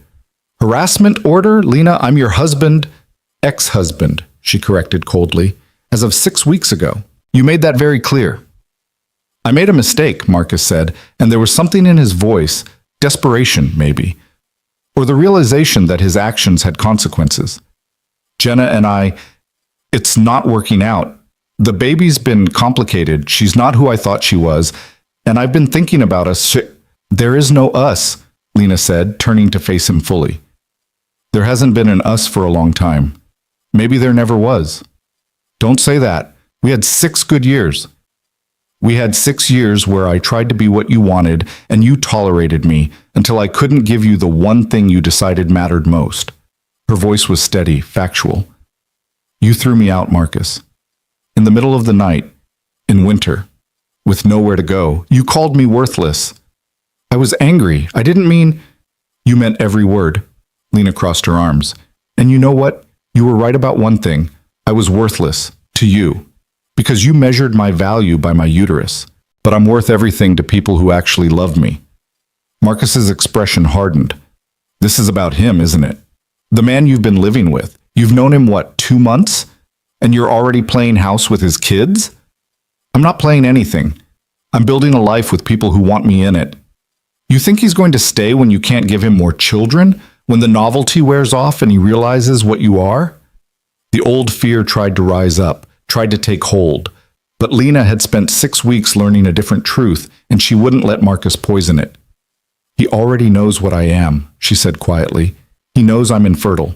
He knows I can't have biological children. And he chose me anyway, because unlike you, he understands that my worth isn't determined by my reproductive system. Lena, You need to leave, she said firmly. Right now, before I call the police and have you removed for violating a legal order. You're making a mistake, Marcus said, but he was backing toward his car now.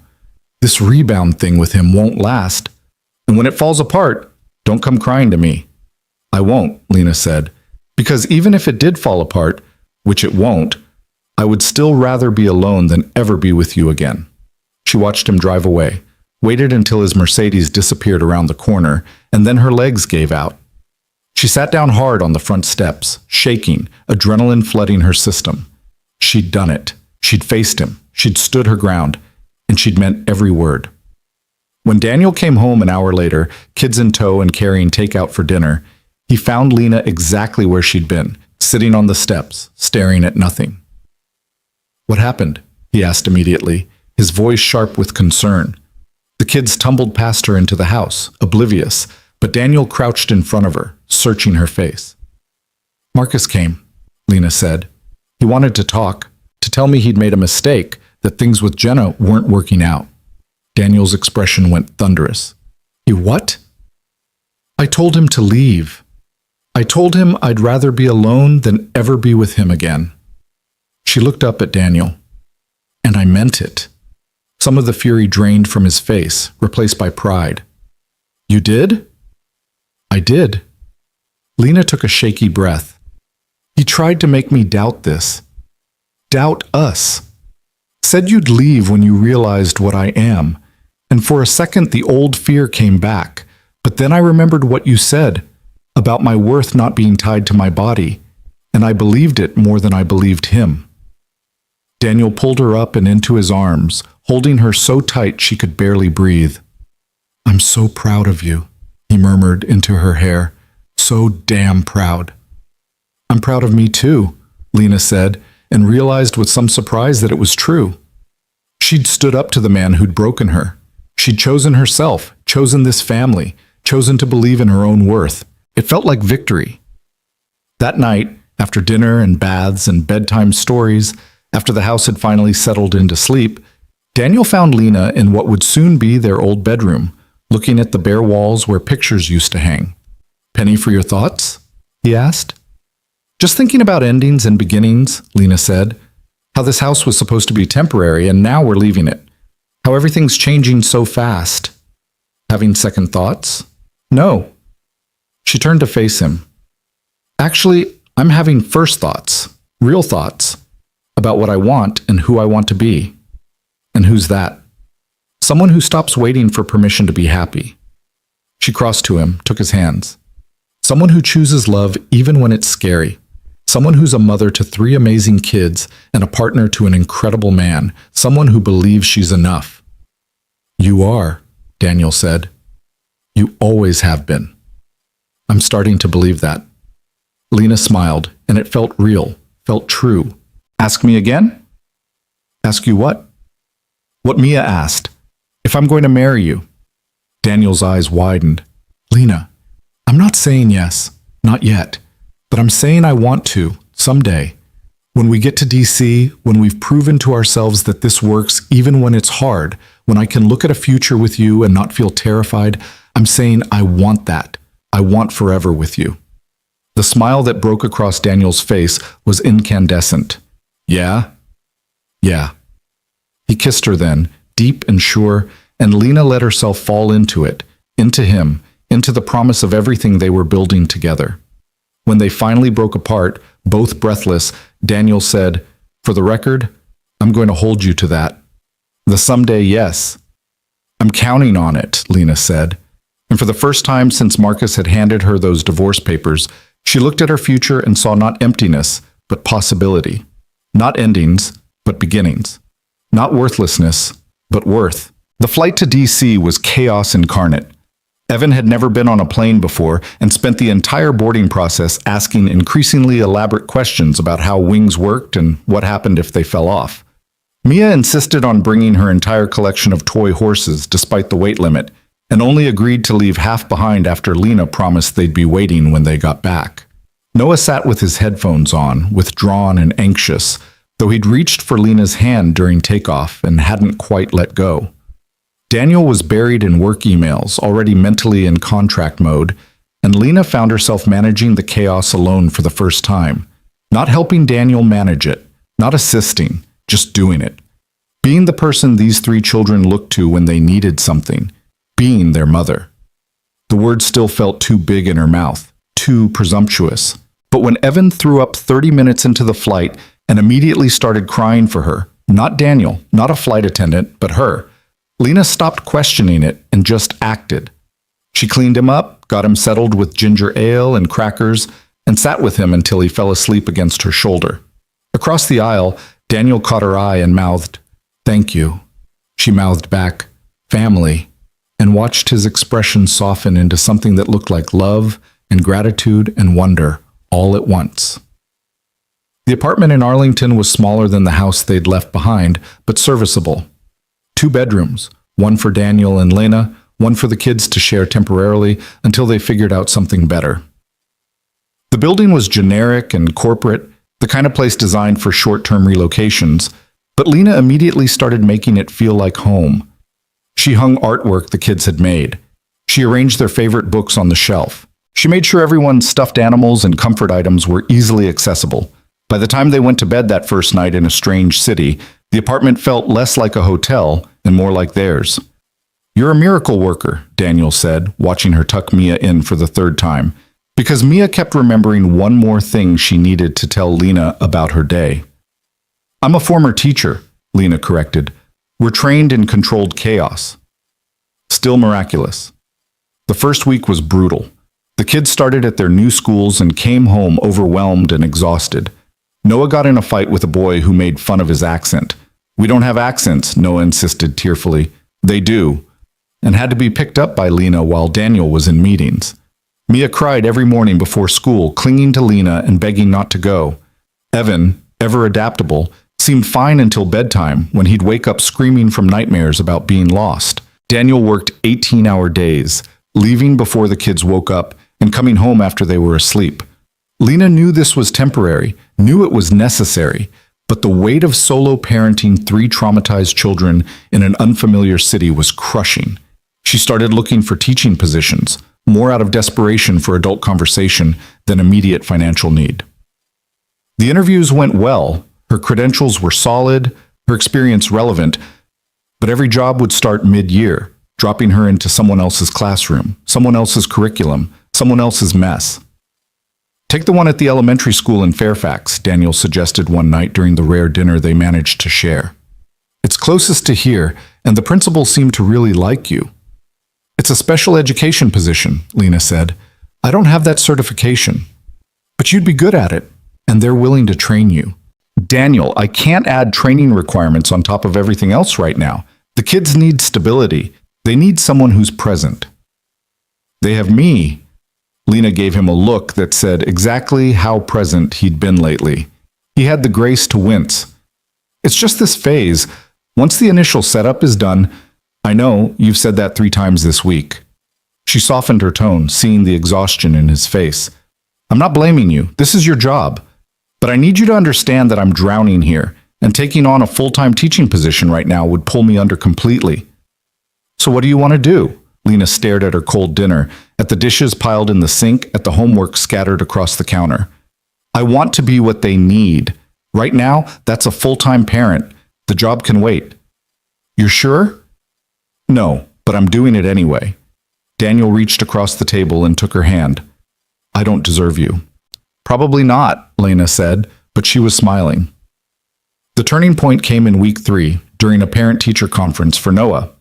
His teacher, Mrs. Patterson, a different Mrs. Patterson than Evan's kindergarten teacher back home, which had confused everyone initially, had requested the meeting to discuss Noah's adjustment challenges. Lena went alone because Daniel was in Philadelphia for a site visit. Mrs. Patterson was a woman in her 50s with kind eyes and a no-nonsense demeanor. She got straight to the point. "Noah's struggling," she said, pulling out a folder of his work. "His academics are fine. He's actually ahead in most subjects. But socially and emotionally, he's shutting down. He doesn't engage with other students, doesn't participate in group work, and when I try to talk to him about it, he just shuts down further." Lena looked at Noah's assignments, saw the careful handwriting, the correct answers, the complete absence of any personality or creativity. He lost his mother 2 years ago, Lena said quietly. Car accident. And now we've moved him across the country, away from everything familiar. He's terrified of losing anything else. Are you his mother? Mrs. Patterson asked, and there was no judgment in the question, just curiosity. No, Lena paused. What was she? I'm his father's partner. I've been helping raise him for the past few months. Does he have a relationship with you? I think so. He talks to me sometimes, lets me help with homework, asked me to come to his science fair back home. Mrs. Patterson nodded thoughtfully.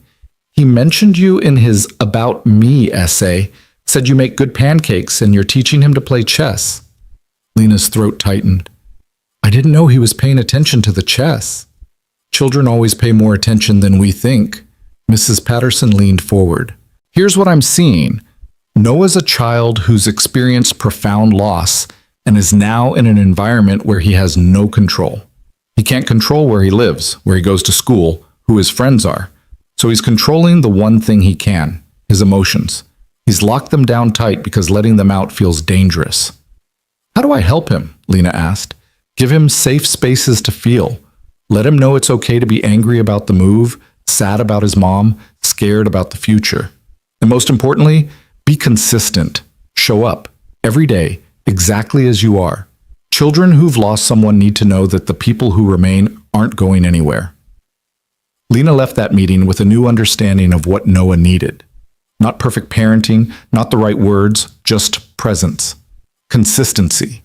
The knowledge that she would be there tomorrow and the day after and the day after that. That night she knocked on the kid's bedroom door and found Noah reading in bed while his siblings slept. Can we talk? She asked quietly. He shrugged, which she'd learned meant yes. She sat on the edge of his bed. Your teacher says you're having a hard time. I'm fine. You're allowed to not be fine, you know. You're allowed to hate it here and wish we'd never moved and be mad at your dad for taking this job. Noah's hands tightened on his book. I'm not mad at Dad. Okay, but if you were, that would be allowed too. Silence. Then, so quietly she almost missed it. I miss home. Me too, Lena admitted. Noah looked up at her, surprised. Really? Really, I miss our house and our routines and knowing where everything is. I miss the coffee shop down the street and the park where Mia liked to play. I miss feeling like I knew what I was doing. But you wanted to come here. You said we should stay together as a family. I did, and I meant it, but that doesn't mean it's not hard. She reached out slowly and was relieved when Noah didn't pull away. We can miss home and still choose this. Both things can be true. I don't want to choose, Noah said. And suddenly he was crying, really crying, in the way he probably hadn't let himself cry since they'd arrived. I want Mom back, and I want our old house, and I want everything to be the way it was before. Lena pulled him into her arms and let him sob, this brave 9-year-old who'd been holding it together for so long. I know, she murmured into his hair. I know, sweetheart. I'm so sorry. It's not fair, Noah choked out. None of it's fair. You're absolutely right. It's not fair. You shouldn't have lost your mom. You shouldn't have had to move.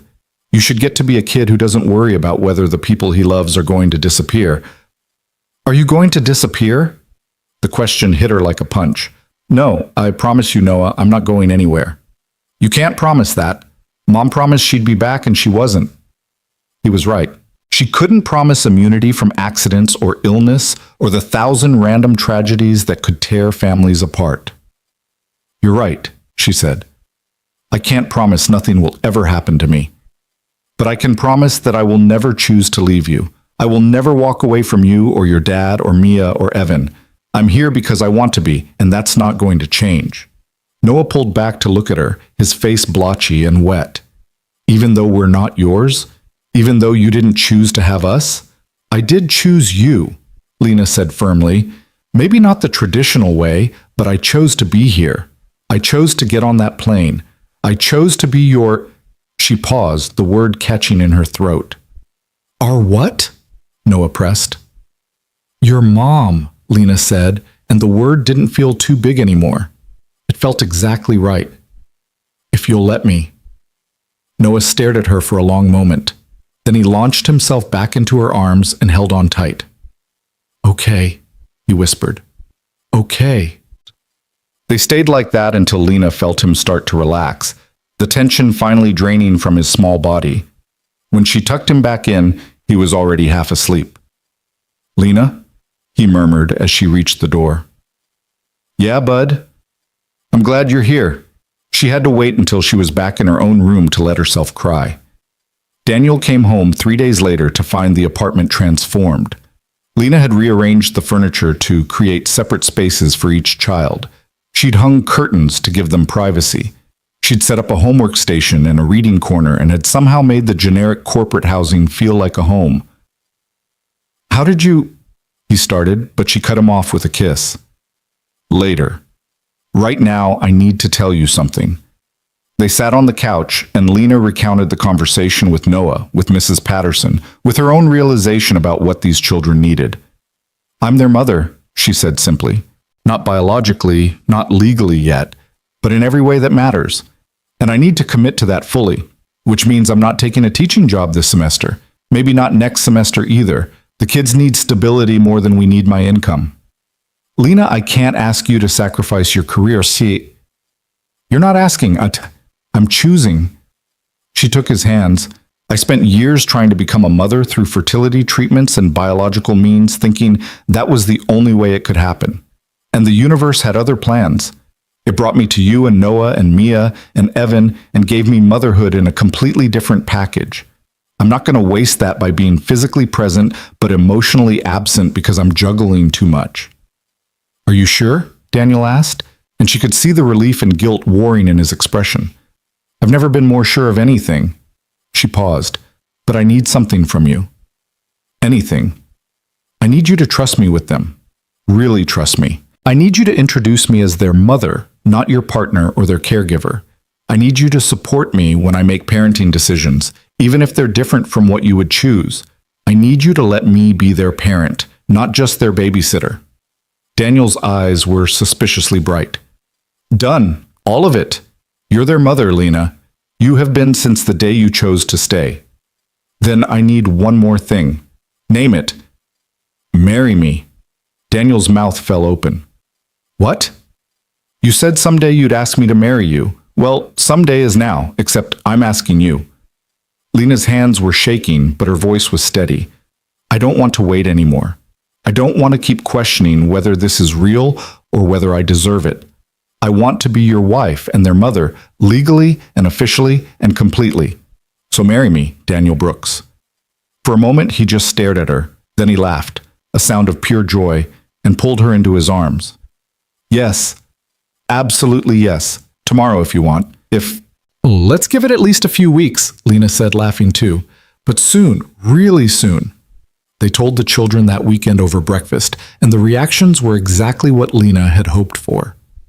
Mia screamed and clapped and immediately started planning her flower girl dress.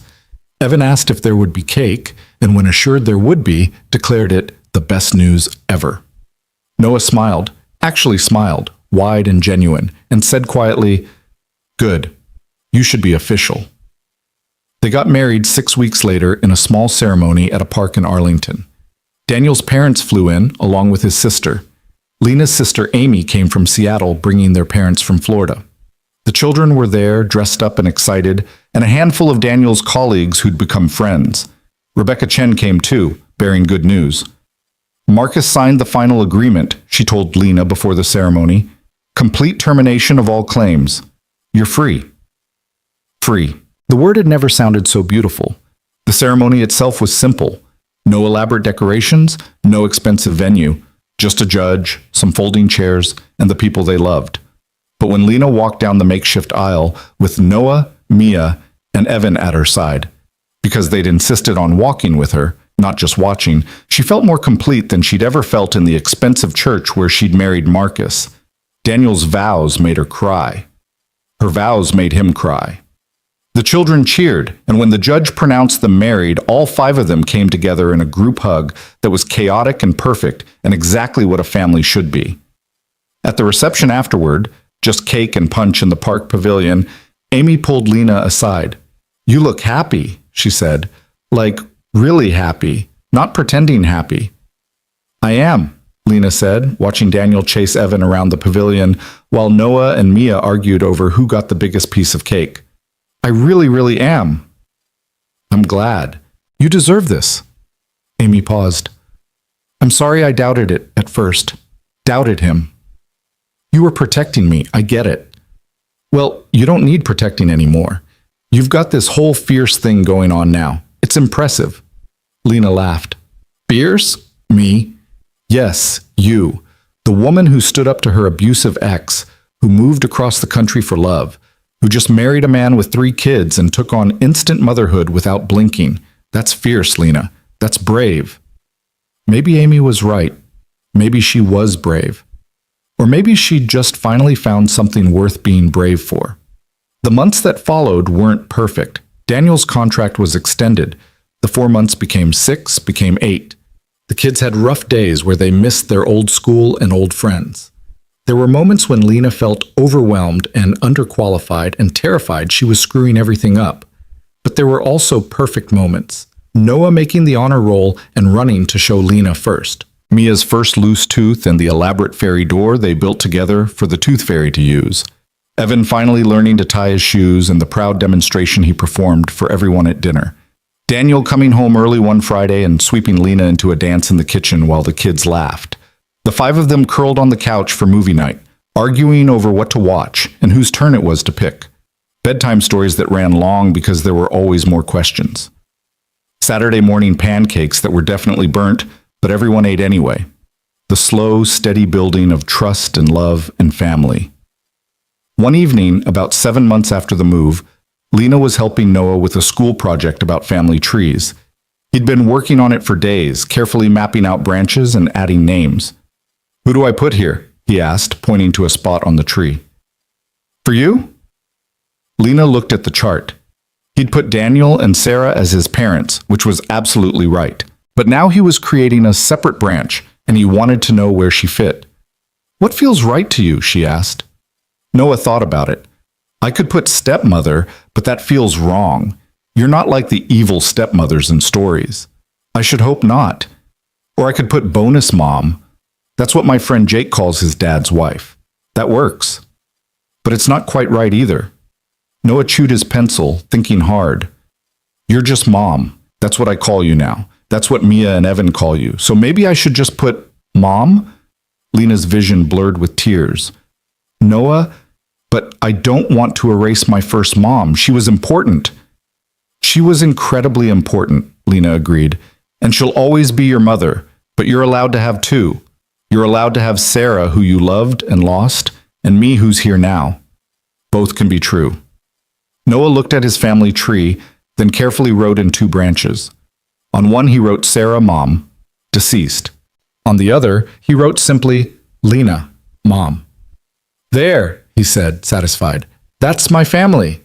Lena couldn't speak past the lump in her throat, so she just hugged him tight. That night, she showed Daniel the finished project. "He put you as mom," Daniel said, his voice thick with emotion. "He did. And Sarah, too. He didn't erase her. No, he made room for both of us." Lena leaned against Daniel's shoulder. "I never thought I'd be a mother. I spent so long believing my infertility meant I'd failed at something fundamental. But maybe this was always how it was supposed to happen. Maybe I was meant to mother children who needed me, not children I gave birth to." "They did need you," Daniel said. "We all did. You saved us, Lena. That night at the bus terminal, when we stopped, I almost didn't. I almost walked past because it was late and the kids were tired and it would have been easier, but Mia saw you and wouldn't let me leave. And thank heaven she didn't, because you saved all of us." "You saved me too," Lena said. "I was drowning and you threw me a rope." "We saved each other." They sat in comfortable silence for a while, watching the streetlights through the window. "I heard back from the adoption lawyer," Daniel said eventually. Lena sat up. "And?" "She says the case is straightforward. Since Sarah passed and you're my legal spouse and the children want it, There shouldn't be any issues with you adopting them. We can file next month if you want." "I want," Lena said immediately, "more than anything."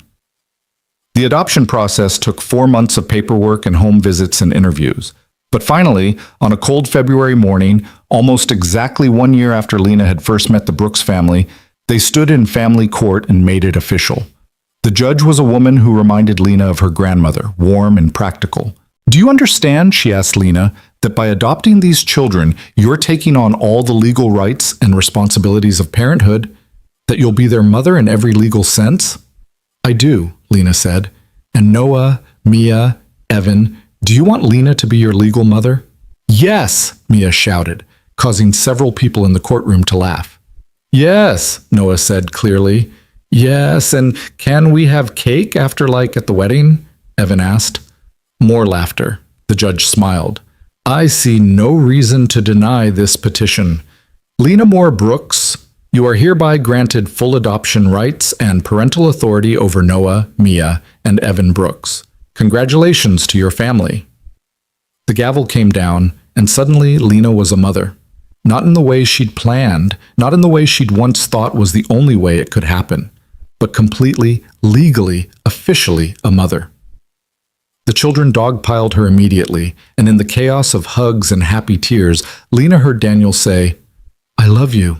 "Oh, I love you too," she said. "All of you, so much." That night, after celebrations and yes, cake, after the kids were finally asleep and Daniel had crashed from exhaustion, Lena stood in the bathroom looking at herself in the mirror. She looked different than she had a year ago. Not physically, though there were smile lines that hadn't been there before. But her eyes were different, brighter, more certain. She thought about that woman freezing to death in a bus terminal, so convinced of her own worthlessness that she'd been ready to let the cold take her. She thought about Marcus's cruel words, about years of feeling broken, about the endless cycle of treatments and failures and grief. And she thought about where she was now. Mother to 3 incredible children, wife to a man who loved her exactly as she was. Building a career helping other women rebuild their lives after divorce. She'd started volunteering with a women's shelter, using her experience to counsel others, and it had become her calling. She'd found her place. Not in spite of her infertility, not around it, but in a way that made it irrelevant. Because worth wasn't about what you could produce. It was about what you could give, what you could create, what you could build. And Lena had built a family. Not through biology, but through choice. Through showing up every day, through love that was fierce and messy and completely real. A knock on the bathroom door startled her. "Lena?" Mia's sleepy voice. "I had a bad dream. Can I sleep with you?" "Of course, baby." Lena opened the door and found all 3 children standing there in pajamas. "We wanted to have a family sleepover," Noah explained, "to celebrate." "On our bed?" Lena asked, though she already knew the answer. "Please." Evan gave her his most winning smile. They all knew Daniel's king-sized bed could barely fit 5 people, especially when Evan was a horizontal sleeper and Mia liked to take up as much space as possible. "Okay," Lena said, "but if anyone kicks me, they're out." The children cheered and tumbled into the bedroom, somehow managing to wake Daniel, who groaned but made room without complaint. They arranged themselves into a pile of limbs and warmth, and Lena found herself in the middle with a child on each side and Daniel's arm around all of them.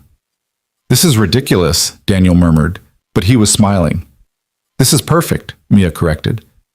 And lying there, surrounded by her family, her chosen, built from broken pieces, perfectly imperfect family, Lena had to agree.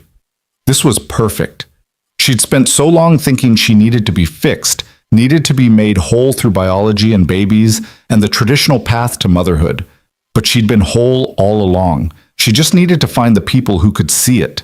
And now, lying in a crowded bed in a temporary apartment in a city that was slowly becoming home, with 3 children who called her mom and a husband who loved her fiercely, Lena finally understood what she'd been searching for all those years. Not the ability to create life, the courage to choose it. She'd chosen life that frozen night at the bus terminal, when she'd accepted help from strangers. She'd chosen it every day since when she'd stayed instead of running. She'd chosen it when she'd let herself love these children, when she'd said yes to being their mother, when she'd built a future from the wreckage of her past. And that choice, that daily, difficult, beautiful choice, had given her everything she'd ever wanted, just not in the package she'd expected. "I love you guys," she whispered into the darkness. A chorus of sleepy "love you too" came back, and Lena closed her eyes, finally, completely at peace. She'd been thrown out by her husband for being infertile, discarded like she was worthless. But a single dad CEO had asked her to come with him, and in doing so, had given her the world. Not because he'd fixed her, not because he'd made her whole, but because he'd seen her worth when she couldn't see it herself. And together, they'd built something beautiful. They'd built a family. And Lena, once broken, once hopeless, once convinced she had nothing to offer, had learned the greatest truth of all. Love multiplies. It doesn't divide. And there's always room for one more at the table, especially when that one more is exactly where they're supposed to be. The end.